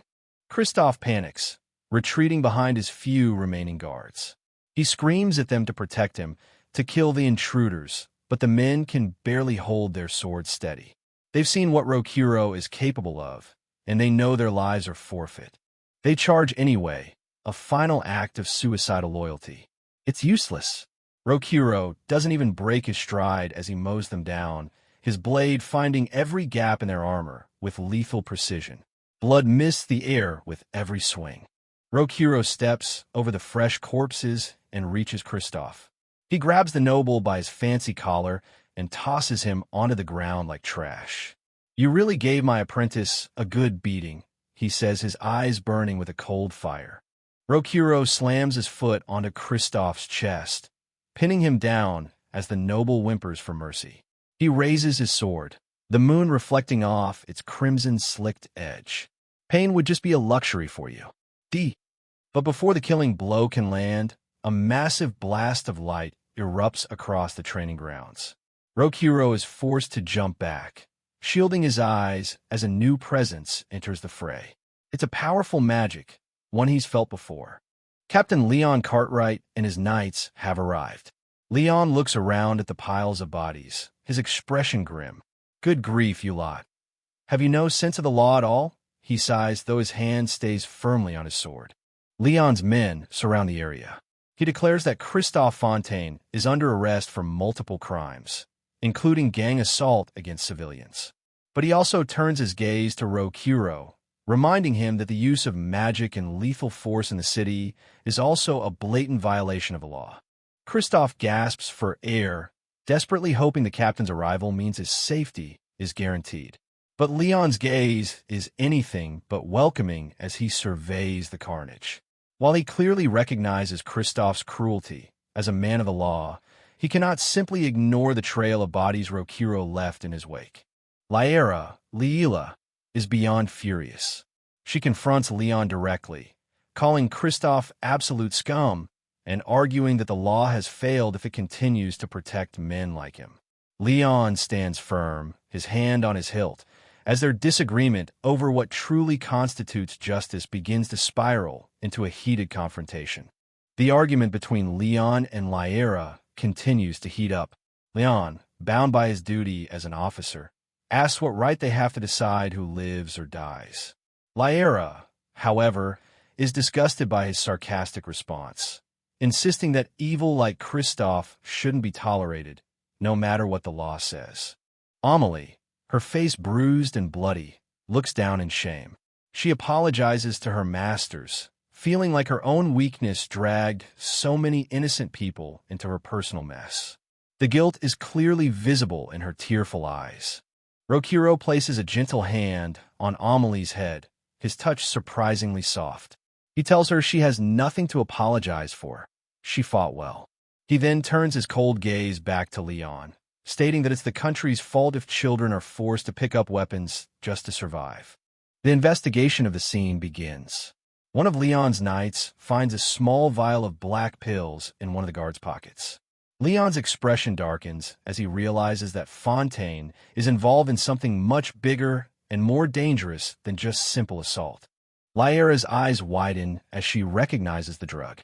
It's the same substance the thug Giordani possessed, a low-quality, body-enhancing drug that's been slowly spreading through the royal capital.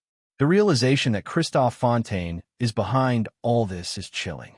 Leon warns them to stay out of it, saying the case is now beyond dangerous. But Lyra refuses to back down. She remembers the dead kobold she reported earlier, the one that came back to life even stronger, shrouded in the same mysterious black mist that seems to surround this drug and the people who use it.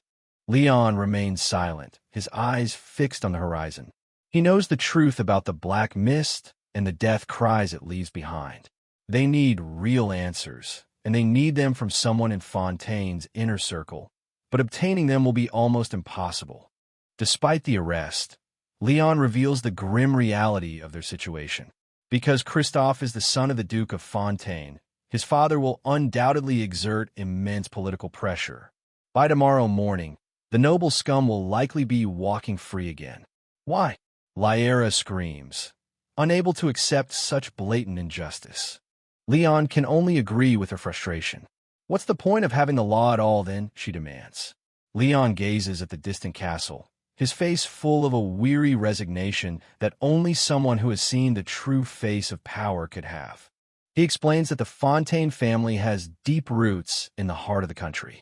Their influence has infiltrated everything, and they effectively control both the royal palace and the capital. Leon admits that his own Cartwright faction is one of the few they can still trust, but they are far outnumbered. The country is past the point of redemption. Rokuro listens to Leon's lament with a stoic expression. He tells the captain that he's overthinking things. To a samurai from a war-torn era, the solution is simple. If this country is rotten, he says, his voice flat and dangerous, it is foolish to cry over what can never be fixed. He looks up at the moonlit castle, his hand resting on the hilt of his katana. You should just lay it to waste, he states, his words cutting through the night air like a blade. To Rokuro, a system that protects the wicked and crushes the innocent has no reason to exist. With a cold, determined smirk, Rokuro makes a declaration that will change the fate of the entire world. So we'll seize the country. Leon, Lyra, and Amelie can only stare in shock as the samurai sets his sights on the very throne of the kingdom. The war for the soul of the country has officially begun. In the dead of night, beneath a full moon, a figure stands by the window of a high tower. This is Duke Fontaine, and his thoughts are consumed by one man, Leon Cartwright. To him, Leon is nothing more than an obstacle to his family's grand ambitions. Inside the lavish room, the atmosphere is heavy with rage. Duke Fontaine towers over a kneeling young man, his son Christophe Fontaine. "You too, Christophe," he bellows, his voice echoing against the grand chandelier as he scolds his son for his failures. Duke Fontaine's contempt is palpable. He sees Christophe as a disgrace to the Fontaine name. To have his life saved twice in public by a Cartwright? It's a humiliation the Duke cannot stomach. Christophe can only bow his head and offer his deepest apologies.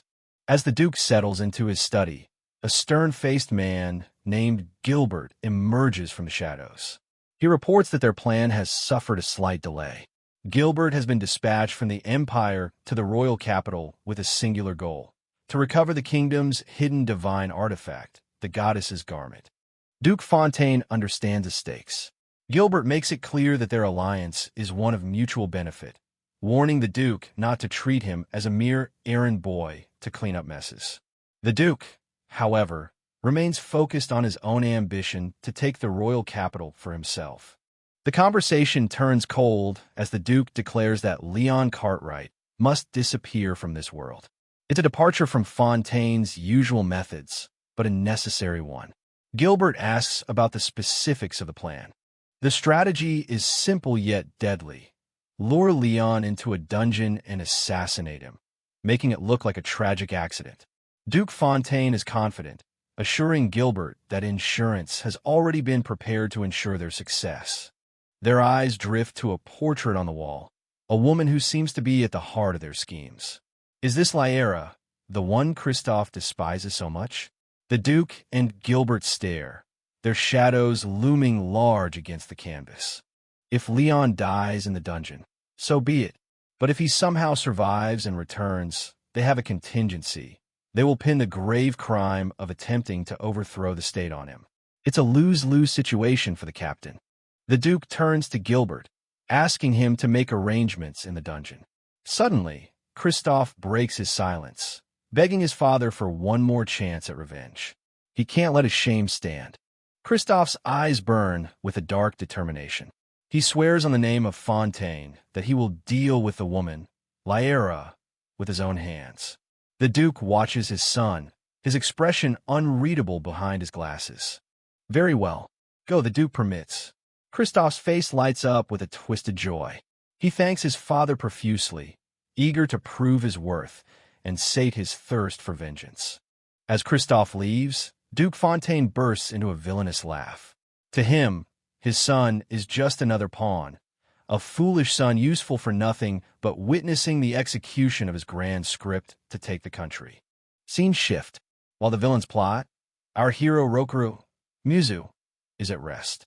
The morning sun rises over the mountains, and we see Amelie looking on as Rokaru and Lyra are out in the clearing, preparing for another day. Rokaru is hard at work, his muscular frame glistening with sweat as he practices his sword forms. Lyra watches him from a distance, impressed by the intensity of his training. The air hums with the power of his focus. With a powerful grunt, Rokaru executes a devastating swing, the force of his blow kicking up dust and debris. Lyra can't help but comment on how fired up he seems today. Something is definitely weighing on his mind. Suddenly, a familiar voice cuts through the air. "Found you." It's Leon Cartwright. Lyra looks surprised. Did Rokaru actually mean what he said yesterday about Leon finding them? Leon approaches Rokaru with a stern gaze. He wants an explanation for the remarks Rokaru made the previous night. The tension between the seasoned warrior and the noble captain is thick enough to cut. Lyra, always the diplomat, tries to lighten the mood by laughing it off as a joke. She covers Rokaru's mouth, but his eyes tell a different story. He's dead serious, and Leon knows it. Leon warns Rokaru that even plotting to overthrow the state is a grave crime, especially when said to the face of the garrison captain. Rokaru simply looks away, stating that even if he doesn't do it, the country's fall is inevitable. Rokaru locks eyes with Leon and Lyra. "They've long since come to seize it," he says calmly. His words hang in the air, a chilling prophecy of the political rot and the schemes we just saw the Fontaine family hatching. Leon finds it hard to believe. To him, these noble families have sworn loyalty and served the country for generations. Their methods might differ, but he can't fathom such a betrayal. He's struggling with the reality Rokaru is presenting. Rokaru points out the cold truth. When you weigh family name, wealth, and power built over years, a decision to betray isn't made lightly. He warns Leon that if he fails, all his relatives will be sentenced to death. It's a high-stakes game. The air grows heavy as Rokaru issues a final, chilling warning. Choose a side or be buried by the fallout. He foresees a future where Leon's house is destroyed by the very people he's sworn to protect, leaving the captain as a scapegoat for the victors. In the background, Amelie can only watch with wide, fearful eyes as the political reality sinks in. Yet, Leon's code of honor remains his compass. He refuses to take any action that would harm the king during his illness, standing his ground with a stubborn loyalty that borders on defiance.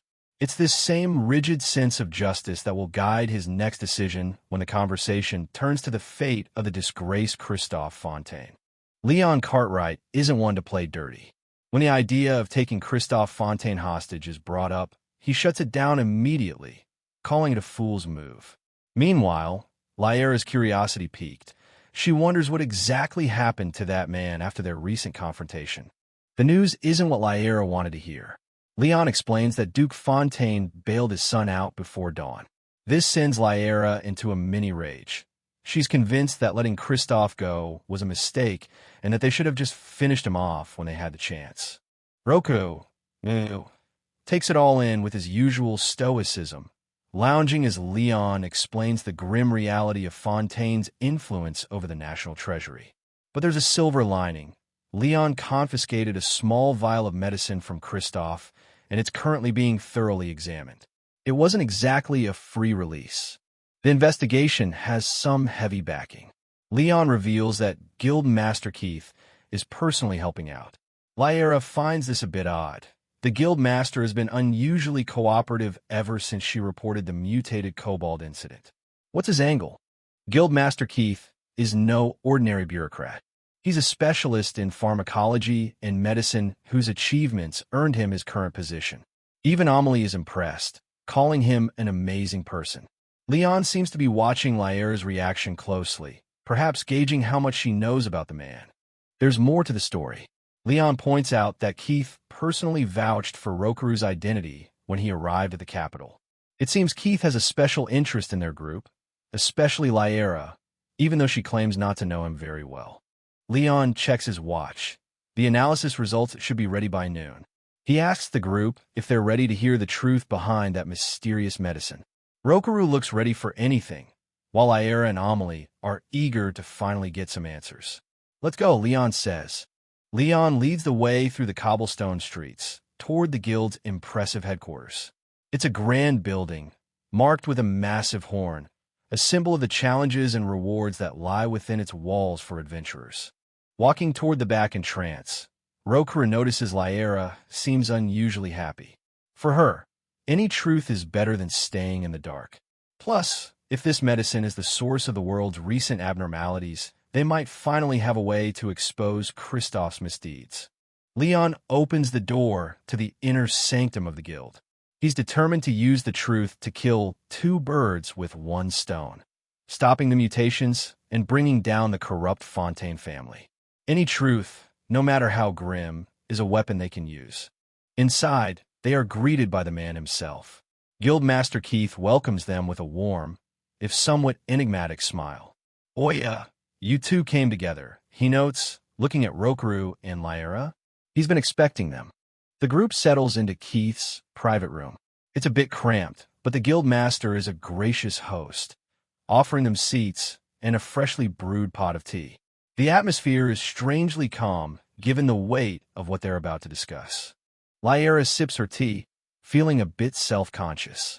It's not every day apprentice adventurers get invited into the guildmaster's private quarters and served expensive-looking black tea. She can't help but wonder again, why the special treatment? Finally, Lyra just asks him straight out, "Why are you treating us so well?" Keith chuckles, admitting his behavior might seem a bit unnatural, but he insists his reasons aren't some grand mystery. Keith drops a bombshell. He was helped by Lyra's mother a long time ago. He can't help but show a little favor to the daughter of his savior. Lyra is caught off guard, clearly not expecting a connection to her family. Leon, always focused on the mission, gently steers the conversation back to the main topic. He's eager to hear the results of the medicine analysis. Keith's expression turns serious as he pulls a small vial of black pills from his vest. To state the conclusion first, he begins, "There's no other way to describe it than incomprehensible." Leon is stunned. Even with Keith's level of knowledge, it's incomprehensible? Keith explains that while it appears to be a common, highly addictive physical enhancement drug, the components themselves, well, rather than explaining, he thinks it's better if they see for themselves. Keith places the vial on the table and turns to Lyra. He asks her to try casting a simple purification spell on the medicine. Lyra is confused. Why use magic on a drug? But she agrees to try. Lyra extends her hands over the vial, concentrating her power. With a focused breath, she utters the command, "Purify." A faint glow begins to emanate from her palms, surrounding the black pills. The reaction is instantaneous and terrifying. As Lyra's magic touches the vial, a burst of dark energy erupts, and a faint, ghostly scream seems to echo through the room. Lyra pulls back, her eyes wide with shock as the black miasma swirls around the bottle. The room is shaken by the horrific scream. Leon is visibly disturbed, but Rokaru notes something even more concerning. That black miasma is identical to what they saw when the kobold and Giordani mutated. This isn't just medicine, it's something much darker. Keith confirms Rokaru's suspicion. What they just witnessed, the scream and the miasma, are negative emotions made manifest. The pills aren't just a drug. They're a vessel for pure, concentrated malice.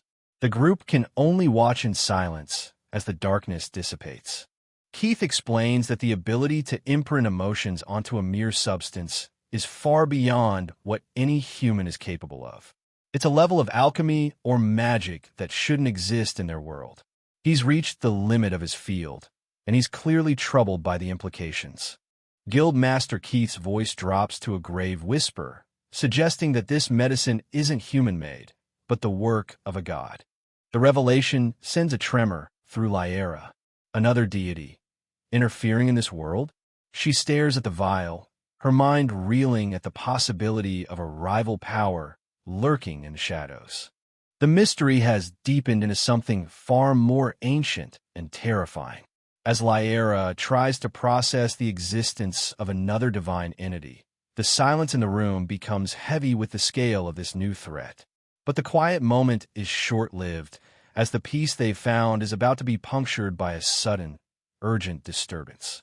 The weight of the revelation hits Lyra like a physical blow. A god from another world, interfering with her own? The thought sends a shiver down her spine as she realizes the scale of the threat looming over the kingdom. Meanwhile, a sudden movement catches our attention, the sound of hurried footsteps. The peaceful discussion is shattered. A guild worker, complete with bunny ears, bursts into the room with terrifying news. Signs of a stampede have been confirmed in a nearby dungeon. Leon Cartwright and Guildmaster Keith are stunned. It's far too sudden to be a natural occurrence. For those unfamiliar, a stampede is an adventurer's worst nightmare, an abnormal situation where hordes of monsters overflow from a dungeon, capable of swallowing the royal capital within days. While Leon looks worried, Rokaru, Musou, seems strangely intrigued by the chaos. There's no time to waste. Leon prepares to lead the garrison immediately. Keith, recognizing the gravity of the situation, turns to the two adventurers in the room. Lyra and Rokaru don't hesitate. If the city needs help, they're going. With a faint, confident smirk, Rokaru steps up. He claims they just happen to be free, but everyone in the room knows his blade is exactly what they need for a crisis of this magnitude. Keith and Leon can only look on, grateful for the unexpected backup. Guildmaster Keith makes it official, issuing an emergency request for Lyra and Rokaru to accompany the garrison. His voice is tight with urgency as he commands them to rush to the dungeon. The fate of the capital rests on their shoulders. The lines are drawn. Leon, Rokaru, and Lyra, each with a different reason but a shared goal. Their faces are set in grim determination as the order echoes through the air. Stop the stampede. The mission has officially begun. The group arrives at the outskirts of the royal capital, where the cave dungeon looms ominously. A cold rain begins to fall, soaking the ground as the garrison sets up a base of operations. The dark entrance looks like the maw of a beast waiting to swallow them whole. Leon Cartwright is in full captain mode, barking orders to his squads to block the roads and establish their camp. Rokaru watches from under a tree, commenting on how hard-working the men are. It's a rare moment of calm before the storm. Leon returns to the group, apologizing for the wait. Rokaru notes how much his subordinates adore him, a true leader in every sense. But as they prepare to enter, a familiar voice calls out from behind them. Who followed them all the way out here? It's Amelie. She's traded her casual clothes for her adventurer's gear, looking determined. She followed them all the way from the guild, her eyes fixed on the dungeon entrance. She's not here just to watch. She wants in on the action. Amelie stands tall, declaring her intention to fight and protect the royal capital. Leon and Lyra are shocked. They thought she stayed behind. Rokaru, however, seems to have noticed her trailing them quite some time ago. Leon isn't having it. He tells Amelie she's no good for a mission this dangerous and orders her to return to the city. But Amelie stands her ground, insisting she's an adventurer too and can be of help. Meanwhile, Rokaru begins to unsheath his katana. Suddenly, without warning, Rokaru lunges forward with a lightning-fast slash. Leon and Lyra's eyes widen in terror. Is he really attacking her? But Amelie's reflexes are sharp. She raises her shield just in time, the metal clanging under the force of the blow. Rokaru smirks. He was testing her. He admits he's impressed she blocked a strike that would have taken the head off an average adventurer. Interesting, he says, though he can't help but criticize her poor tailing skills. Amelie can only offer a shy, determined smile in return. With Rokaru's seal of approval, Leon relents. Amelie is officially part of the team, though Leon warns her to stay close and not act on her own. With everyone ready, the group marches into the darkness of the cave dungeon. The mission to stop the stampede has truly begun, but they aren't the only ones in the woods. At a different entrance, Christophe Fontaine and his hooded men are watching. Christophe's arm is still in a sling, but his eyes are filled with a twisted malice as he prepares to spring his own trap. Christophe clutches a small vial of red liquid, the true essence of Fontaine's magic. He's looking forward to seeing Lyra's face as she writhes in pain and dies. The sheer hatred in his voice is enough to make the air turn cold. The hunt is on. Deep inside the dungeon, the group moves cautiously through the narrow, rocky corridors. Rokaru breaks the silence, asking Lyra for a clear explanation of what exactly a stampede is. Lyra takes a moment to think, trying to find the best way to explain it to the newcomer. Lyra's explanation is fascinating. A dungeon is essentially a living organism. Leon and Amelie listen intently as she describes the complex nature of these mysterious structures. To them, dungeons are just holes in the ground filled with treasure and monsters, but to Lyra, they are so much more. She uses a human body as a metaphor. The dungeon's core is like the brain, the center of everything. The monsters it produces are like antibodies, created to fight back against adventurers, whom the dungeon perceives as external enemies invading its body. It's a biological defensive reaction. Normally, the core keeps the number of monsters steady. But if the core is damaged or stimulated, it goes into overdrive, producing massive numbers of monsters at maximum output to protect itself. That, Lyra explains, is exactly what a stampede is. Rokaru ponders this, his hand on his chin. Leon puts the pieces together. Someone must have intentionally tampered with the core to trigger this. He realizes the truth. He is the target. The Cartwrights are the only ones standing in the way of the Fontaine family seizing the throne, and this is their way of eliminating the competition. The trap is clear now.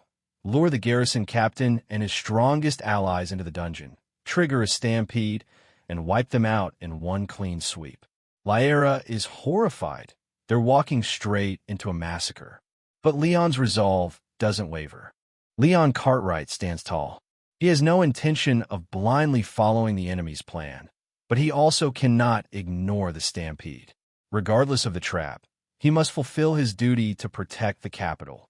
The group continues deeper into the cave, knowing that a battle for their lives is inevitable. As they venture deeper, Leon Cartwright lays down the law. Keep combat swift and to a minimum. They need to reach the core via the fastest route possible to avoid overstimulating the dungeon's brain. Rokaru, Musou, Lyra, and Amelie all nod in agreement. It's a stealth mission now. The group reaches a pair of massive stone doors, adorned with the chilling images of grim reapers. Amelie and Lyra are awestruck by the sheer scale of the architecture hidden so far underground. Leon reminds everyone to stay alert.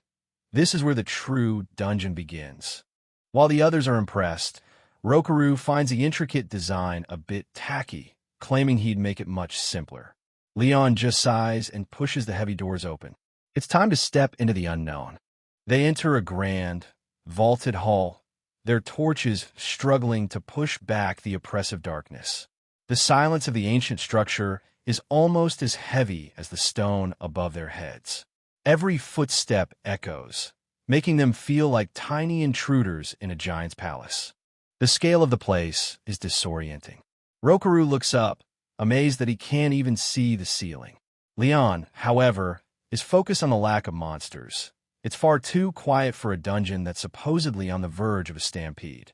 Suddenly, Rokaru's playful side comes out. Before anyone can stop him, he's running up the walls and jumping between pillars like a kid in a playground. Leon and Lyra can only watch in confusion, wondering what on earth he's doing. Rokaru! Lyra shouts. Rokaru's acrobatic display is short-lived. He seems to be testing the limits of the room, exploring the vast space with a speed that leaves the others standing. But his curiosity leads him right into a trap, a glowing magical circle on the floor. Geez, Leon mutters as the circle activates.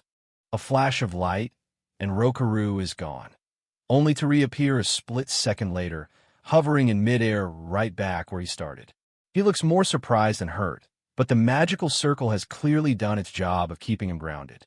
Oh, he exclaims as he floats back down. Leon's patience is wearing thin. He snaps at Rokaru, reminding him that he was just forcibly transported. Rokaru just laughs it off, saying it was fun, but Leon is dead serious. This dungeon is a living organism, and Rokaru's antics aren't helping. Amelie just claps, enjoying the show. They continue through a narrow corridor and find exactly what every adventurer dreams of, a treasure chest. Amelie and Rokaru's eyes light up with excitement. Treasure! They shout together, eager to see what's inside. We did it! Lyra's goddess instincts kick in, and she shouts a warning. It could be a trap, but Rokaru is already reaching for it. He seems more interested in the potential danger than the gold. That's interesting, he says with a smirk. In a move that's peak Rokaru, he kicks the chest across the room. As Lyra predicted, it explodes in a violent burst of magic and debris. Leon is furious. If that impact triggers a stampede, they're all in deep trouble. Rokaru, meanwhile, is just laughing. A trap, a trap. As the smoke clears, Rokaru spots something in the air and catches it with lightning reflexes. What is it? Leon asks, his annoyance briefly replaced by curiosity. Rokaru stares at the small object in his palm, his expression turning serious. It's a Yonla Tongbao coin from Earth. Rokaru is stunned. What is an ancient Chinese coin doing in a fantasy dungeon? Lyra explains that dungeons are known to accumulate lost items from other worlds. For Rokaru, this is a chilling confirmation of his own displaced existence. Leon has officially had enough of their lack of tension. He screams at them to go back while he proceeds alone. To a high-stakes military man like him, Rokaru and Lyra's casual attitude is a liability. But the group is too deep to turn back now. Crap, Lyra mutters. Amelie offers a quick apology, while Leon huffs and keeps walking. Lyra looks at Rokaru, noticing a dark look in his eyes. She wonders if he's acting this way on purpose. Is he actually trying to trigger the stampede? Rokaru, are you by any chance? She begins. Rokaru's answer is chilling. Of course I am. I want to see a sea of monsters. He wants a real challenge, even if it means putting everyone in danger. Lyra can only stare, realizing just how messed up in the head her companion really is. Leon, meanwhile, tries to regain his composure. Leon takes the blame for losing his temper, admitting it shows his own lack of ability as a leader since they aren't his subordinates. He tells them to stay alert as they cross the final plaza. The dungeon's core is just beyond it, but Rokaru's sharp senses pick up something else. Someone's there. Leon holds his torch high, illuminating the far side of the plaza. Someone's there, he confirms. The group tenses up as they realize they aren't alone. Yeah, many of them, Rokaru adds, his hand moving to his sword hilt. The trap is about to be sprung. Stepping into the light is Christophe Fontaine, backed by a squad of grim-looking guards. He mocks them for walking right into his trap, overestimating their own strength. But there's something deeply wrong. Christophe's eyes are pitch black, and he's smiling like a maniac. Amelie and Lyra notice it immediately. It's the same drug from the capital. Christophe and his guards have all taken it, their bodies and minds warped by the dark energy. Leon looks on in disgust as he realizes the true essence of Fontaine magic is nothing more than a dangerous drug. Christophe's face is a mask of black veins and madness. He promises to show Lyra the true essence of magic, his voice dripping with venom. The dark energy seems to be leaking from his very pores. This isn't just a battle of blades anymore. It's a fight against a monstrous corruption. As Christophe begins to chant a dark incantation about flames from the underworld, Lyra can't help but mock him.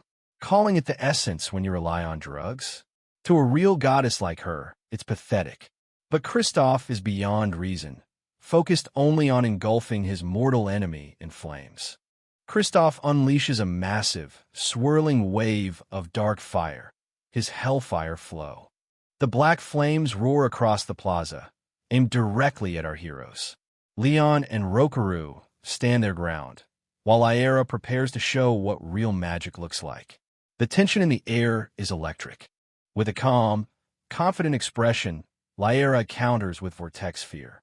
A swirling orb of pure light magic erupts from her hands, easily swallowing Christophe's dark flames and nullifying them instantly. "That's your full power?" she asks, her eyes shining. "You insult magic itself. The true battle has just begun." With his magic failed, Christophe Fontaine loses all sense of restraint, ordering his mutated guards to charge. Rokaru, Musou, ever the battle-hungry warrior, asks if he can finally go wild. But Leon Cartwright reminds him of the mission. Keep it quiet and keep it swift. The clash is inevitable.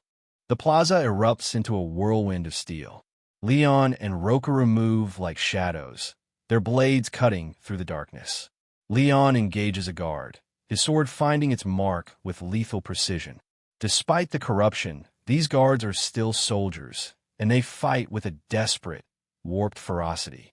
Leon is taken aback.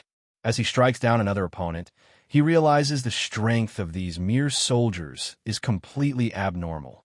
The drug has turned them into something more than human, and he worries about the strain their violent struggle is putting on the dungeon's stability. Have I given the dungeon unnecessary stimulation? He wonders. While Leon worries about the big picture, Rokaru is right in the thick of it. He's surrounded by 3 guards, their weapons raised to strike him down from all sides. But for a man of his experience, this is just another Tuesday. He stands his ground, calm and ready to unleash his own brand of justice. With a series of lightning-fast strikes, Rokaru dismantles his attackers. He calls their display boring, and just for show, his voice dripping with disdain. One guard receives a brutal slash across the face as Rokaru shows the true difference between a drugged-up puppet and a master swordsman. "What's this?" he scoffs. The guards are defeated, lying in heaps on the stone floor. Only Christophe remains, and Lyra steps forward, her face set in a look of pity and authority. She tells him it's over and to give up. But Kristoff's twisted grin only grows wider. He's not done yet, not by a long shot. Oomph. Rokaru scowls. Kristoff's black, soulless eyes bore into Lyra.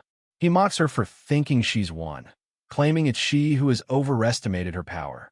The dark veins on his face pulse with a terrifying energy as he prepares to reveal his true ace in the hole. The air in the plaza turns cold. Suddenly, the sound of a child's muffled whimper echoes through the hall. Everyone freezes. From the shadows, a surviving guard emerges, holding a small boy captive. Amelie's heart stops. It's Kyle. You've already lost, Kristoff declares with a sick laugh. The horror on Amelie's face says it all. That's, she screams. Kyle is bound and gagged, his eyes wide with terror as he's held like a common criminal. Seeing her brother in danger, Amelie's maternal instincts override her common sense, and she rushes forward to save him. But she's caught by another guard before she can even get close. Kyle, she cries out in despair. The situation has turned into a nightmare. Kristoff now has two hostages, Kyle and Amelie. He threatens to kill them both if anyone so much as flinches.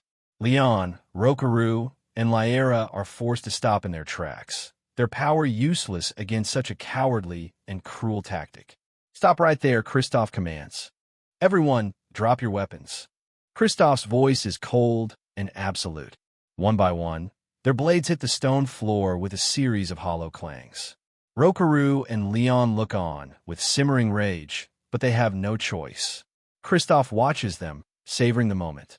He's been planning how to distort their faces for a long time. But Kristoff's cruelty knows no bounds. He orders his guard to do it. To the group's absolute horror, the guard begins to pour the dark, viscous mutation liquid directly into Amelie's mouth. She struggles, but she's helpless. The black ichor flows down her throat, and the transformation begins. Is all she can think in her terror. Amelie collapses to her knees, choking and gasping as the dark energy tears through her body from the inside out. Leon, Rokaru, and Lyra can only watch in silent, helpless shock. The girl they were sworn to protect is being turned into a monster right before their eyes. The tragedy of the situation is unbearable. Kristoff Fontaine throws his head back and laughs, a sound of pure, unadulterated madness. He's finally seen the look of utter despair he was longing for. The face I wanted to see, he screams into the dark. As Amelie's scream echoes through the dungeon, we're left with a terrifying question. Is there any way to save her? See you in the next chapter. Amelie collapses, her body giving out as Leon and Leela call out in desperation. Something is deeply wrong with her. Kristoff Fontaine watches with a twisted smile, mocking their concern. He declares that the Amelie they knew is gone, replaced by a vessel for his slaughter show. Standing tall again, Amelie's eyes have turned a terrifying, abyssal black. She lets out a guttural scream, veins pulsing around her darkened eyes as the Tathuit takes full control of her mind and body. Possessed and lethal, Amelie lunges at her friends with blinding speed. Leon and Leela are caught off guard, forced into a defensive position against someone they don't want to hurt. Leon manages to block her strike, but the sheer force and animalistic ferocity behind the blow tell him this isn't the girl he knows. Amelie is relentless, leaping back only to strike again. Leela quickly casts Protect, bracing herself as the girl's shadow looms over them like a predator. The clash is frantic. Every move Amelie makes is fueled by dark energy, leaving Leon and Leela struggling to keep up without retaliating. Kristoff laughs hysterically at their hesitation. He knows they won't counterattack, and he plans to use that kindness to let Amelie tear them apart. But Leon is starting to lose his patience with the villain's games. Suddenly, Rokaru steps forward, his presence alone chilling the air. Kristoff's grin falters as he realizes this man isn't bound by the same emotional hesitation as the others. Ordered by Kristoff, Amelie charges Rokaru. She leaps with a feral roar, but the seasoned warrior doesn't even flinch. His eyes are cold, tracking her every movement. In one fluid motion, Rokaru catches her leg midair. He doesn't just block her. He shuts down her entire momentum with effortless precision. Amelie is stunned as she's slammed back toward the ground. Rokaru is completely unimpressed. As Amelie struggles, he handles her like a mere child, proving that even under Tathuit, her raw aggression is no match for his years of disciplined combat. With a dismissive toss, he throws her into a stone pillar, scolding her for relying on brute force like a foolish disciple. Kristoff, realizing his pawn has been neutralized, desperately reminds them that he still holds the hostages. Rokaru calls out for Kyle, his voice sharp. Leon and Leela watch in shock, unsure of what the samurai is planning. The situation is dire. Little Kyle is gagged, a soldier's blade pressed against his throat. Kristoff's voice rings out, taunting Rokaru and ordering the guard to kill the boy immediately. But Rokaru isn't worried. He locks eyes with Kyle, telling him that if he wants to be an adventurer, his time is now. As the villain shouts the death order, Kyle prepares to take his own fate into his hands. The guard lunges with the knife, but the boy's resolve hasn't broken. He braces himself as the blade comes dangerously close. Instead of cowering, Kyle bites down hard on the guard's hand. The soldier cries out in pain and surprise, his grip loosening for just a split second. It was the opening Rokaru needed. Rokaru is already in motion. While Kristoff screams for the guards to capture them, the samurai dashes toward a specific spot on the floor. He isn't running to the boy, he's running to a trap. With a calm smirk, Rokaru steps onto a magical circle. Now's the moment, he whispers. Kristoff can only watch in confusion as the dungeon's mechanics begin to glow under the samurai's feet. Forced teleportation. In a flash of light, Rokaru swaps positions or appears instantly behind the guard. Before anyone can blink, he has Kyle safely in his arms, his sword drawn, and the threat eliminated. Leela stands amazed at his strategic brilliance. Rokaru gently praises the boy for his bravery. Kyle, though shaken, stands his ground, looking up at the man who just saved his life with admiration. Kyle smiles through his tears, his courage shining as he tells Rokaru he knew he would come for him. It's a small moment of heart in the middle of a battlefield. With the hostages finally safe, Rokaru calmly remarks that utilizing the dungeon's own traps is basic battlefield logic. Leon and Leela look on in awe at his tactical brilliance, while Kristoff stands paralyzed in the wake of his failed plan. Seizing the chance, Leela steps forward to cast Purify, her light dissolving the dark corruption that had claimed Amelie. As the girls' senses return, the cold shadow over the group finally lifts, making way for the emotional reunion to follow.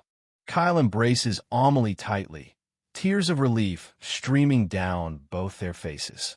After the horror of the possession, Kyle had feared her older sister might never return to normal, but the nightmare is finally over for them. As the siblings reunite, Lyra steps forward with a cold, determined gaze, telling Rokaru she will handle the rest. Rokaru watches her, acknowledging the shift in the young woman's spirit as she prepares to confront the one responsible for this chaos. Lyra stands before Kristoff Fontaine, her voice steady and unwavering as she personally sentences him to death for his crimes. Kristoff, trapped behind the bars of his own making, can only respond with a sneer, unable to believe his destiny is being challenged. Kristoff's arrogance explodes into a manic rage. He refuses to accept Lyra's judgment, claiming he is destined to rule as the country's king. But Lyra is done with his delusions, coldly promising him that his only destination today is the grave. In Lyra's hands, the goddess's staff begins to glow with an intense, holy light. She declares this to be the goddess's will, her eyes reflecting a power far beyond her previous self.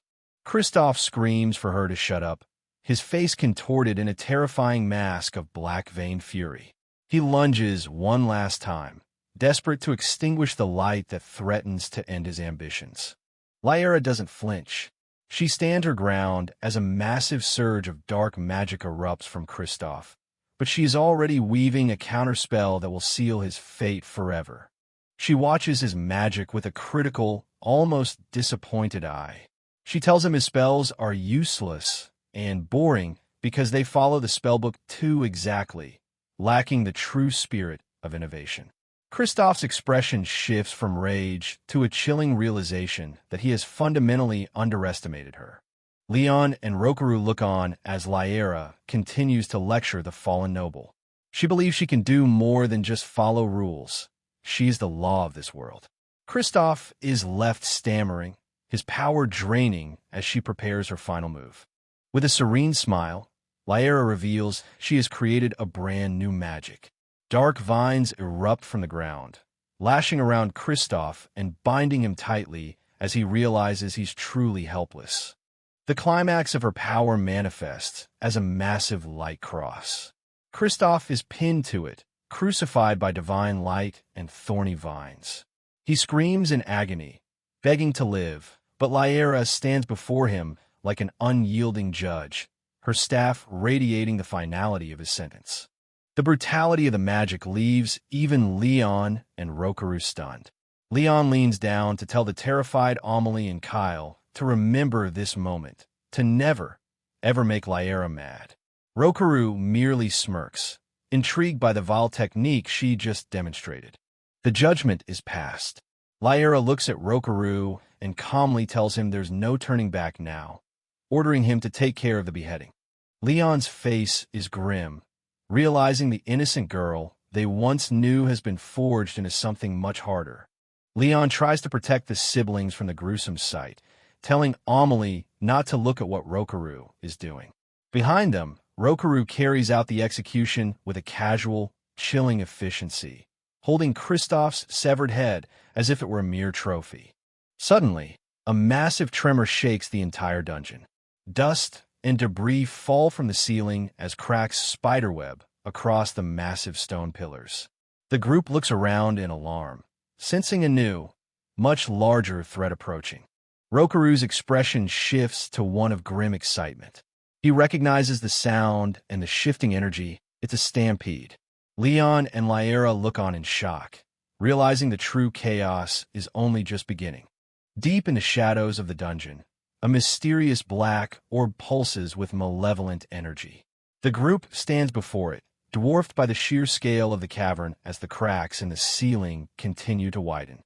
Watching from a hidden vantage point, the mysterious butler observes the orb. He muses that even Kristoff was no match, and that Duke Fontaine is a remarkably heartless parent for allowing his son to be sacrificed like this. But to the butler, none of that matters as long as their plans move forward. He reflects on the coming chaos. If the stampede destroys the capital, the seizure of the goddess's garment might be delayed, but the return of the goddess's staff is the priority. He believes there could be no greater achievement than obtaining both divine relics at once. The sun begins to rise over the mountains, casting a long shadow over the forest entrance. The peace of the morning is about to be shattered by the coming horde. The group finally emerges from the dungeon, greeted by a unit of soldiers.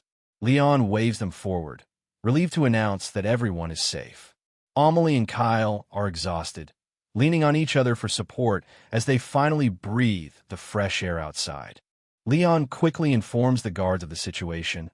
A massive stampede is about to pour out, and it was deliberately triggered by the Fontaine family. The soldiers are shocked, barely having time to process the betrayal before the crisis hits. There is no time to waste. Leon draws his sword, ordering everyone to take their positions and prepare to intercept the monster horde. They cannot allow a single creature to reach the capital. With the innocents finally out of harm's way, Rokaru instructs Amelie and Kyle to return to the capital under guard. He tells them to seek out Keith and ensure the dark drugs are fully purged, staying safe in the guild until the storm passes. Amelie nods with a heavy heart, her gratitude eclipsed by the grim battle about to unfold. As the carriage pulls away into the morning light, Kyle and Amelie wave a fearful farewell, their whispers for safety trailing in the wind. Left in the wake of their departure, Rokaru, Leon, and Lyra turn back toward the dungeon entrance, where the primal roars of the stampede signal the start of a true war. Leon looks at his companions, his voice firm as he asks if they're ready. Rokaru and Lyra confirm without hesitation. The group is now a united front against the encroaching darkness. They take their combat stances, the weight of the moment pressing down on them. Leon knows that if they fail here, the capital will be lost to a sea of blood. This is the decisive battle that will determine the fate of everyone they hold dear. From the depths of the dungeon, the horde finally emerges. A chaotic wave of monsters, from hulking ogres to nimble goblins, spills out into the open, their roars echoing through the valley. The scale of the threat is staggering. A nightmarish army rushes forward, led by feral beasts and twisted creatures, all driven by a singular, violent impulse to destroy everything in their path. Leon and Rokaru stand their ground as the ground begins to tremble under the weight of the horde. Leon notes that it looks like a scene from the end of the world, while Rokaru feels a familiar warrior's tremor, the thrill of a true battle he hasn't felt in a long time. Lyra raises her staff, her expression serene despite the chaos. She knows she'll only be in the way once the battle turns into a full-scale melee, so she prepares to unleash her power early. With a bright smile, Lyra announces she's going to fire off something big to start the show. Leon and Rokaru brace themselves, Leon looking slightly concerned, while Rokaru encourages her to make it as flashy as possible. Lyra signals the start. Ready, set. A massive, blinding pillar of light erupts from her staff, carving a path of total destruction through the center of the monster army. The sheer force of the magic vaporizes everything it touches, leaving only a smoldering trail in its wake. As the light fades and the smoke clears, Leon and Rokaru charge into the gap Lyra created. They move with perfect synchronicity, Leon leading the way as they prepare to make it wild out there. The two warriors dive headlong into the fray, disappearing into the dust and the chaos as they close the distance between themselves and the remaining monsters. Leon takes the lead, his blonde hair whipping in the wind as he lunges toward a group of ogres. He announces he'll go first, his blade already humming with magical energy. With a focused grunt, Leon swings his magic blade. The arc of his strike is wide and powerful, cutting through the first wave of enemies with terrifying ease.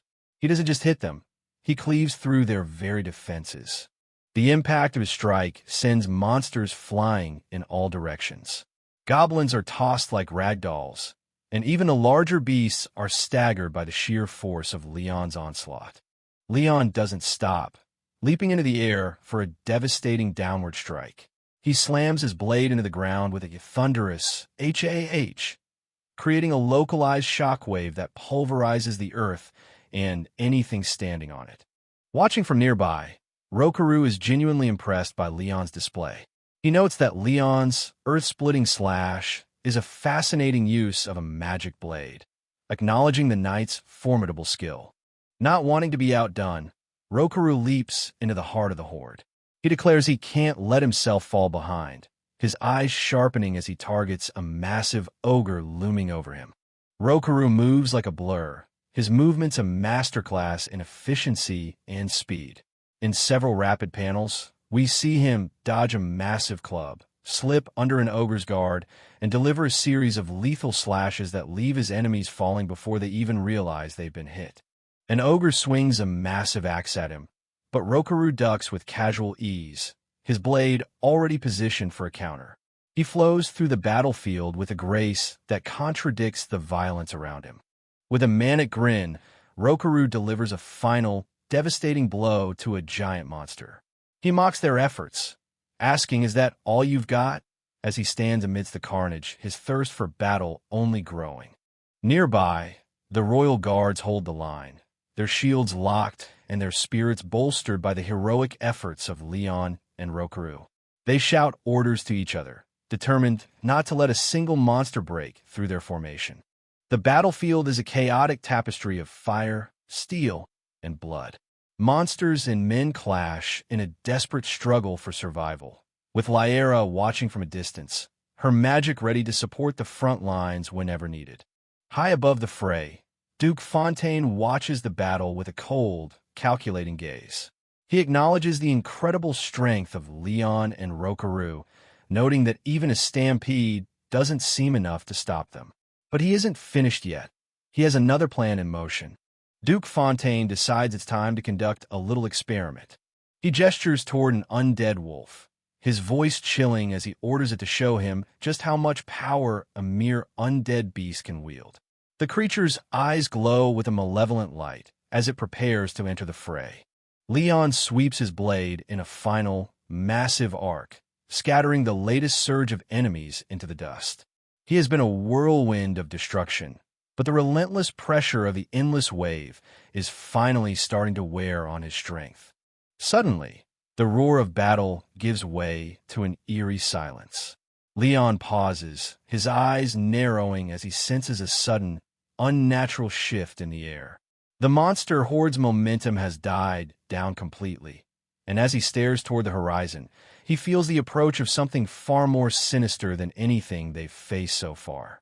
Rokaru stops, his nose wrinkling as he catches a foul scent on the wind, the unmistakable stench of rotting beasts and ancient malice.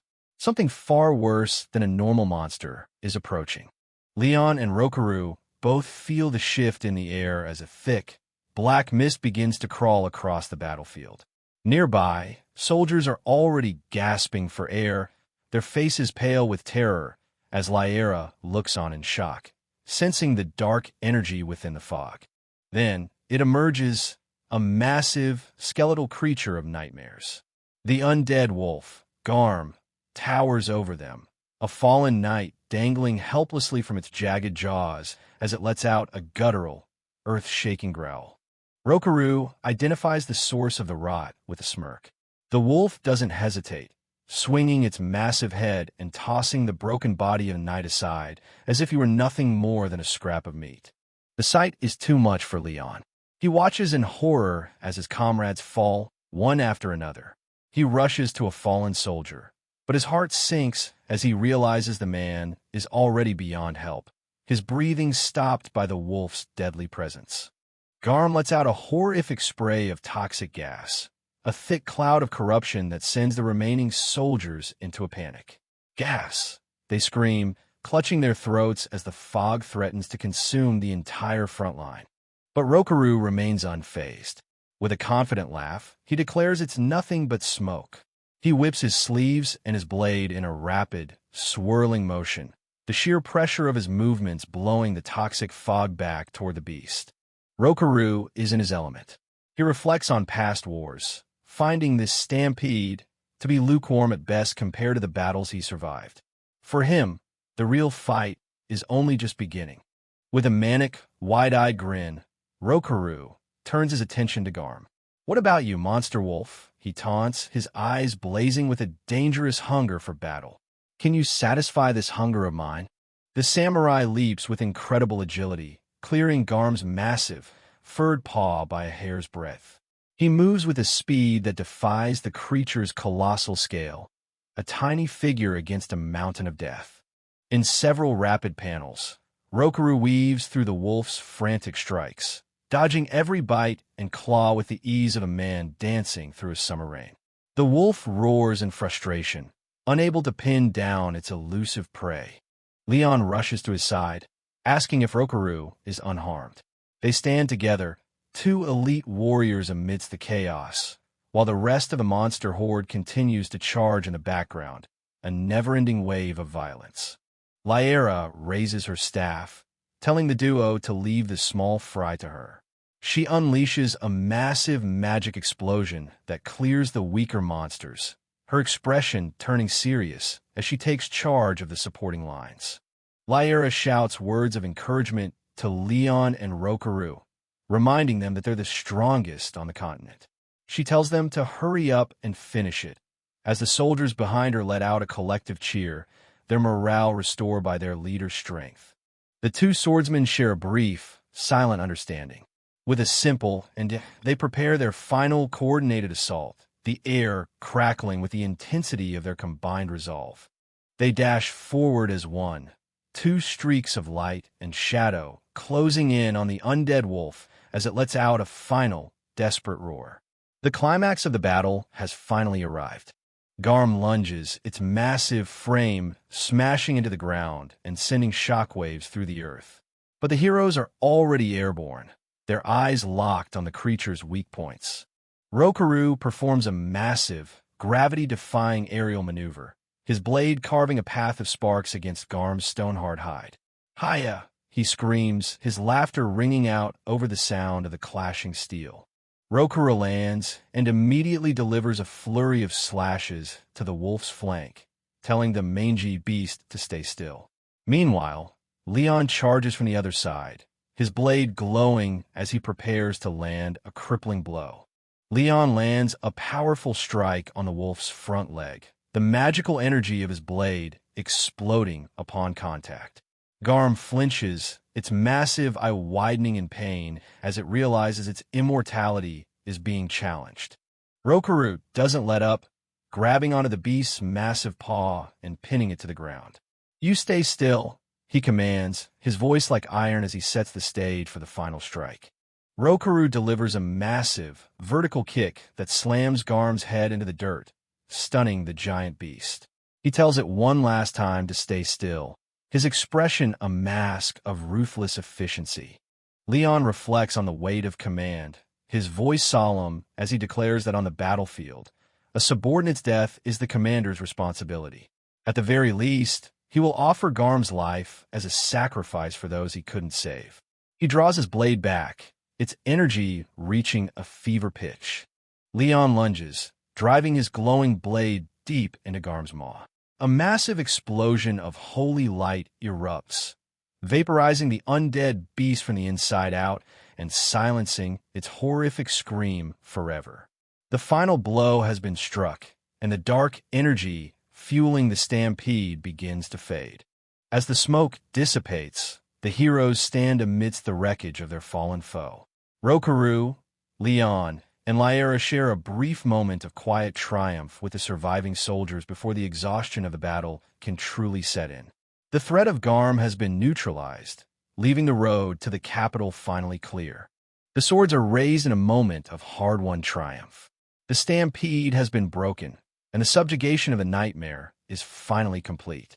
The soldiers let out a ragged cheer, their blades reflecting the first light of a peaceful dawn.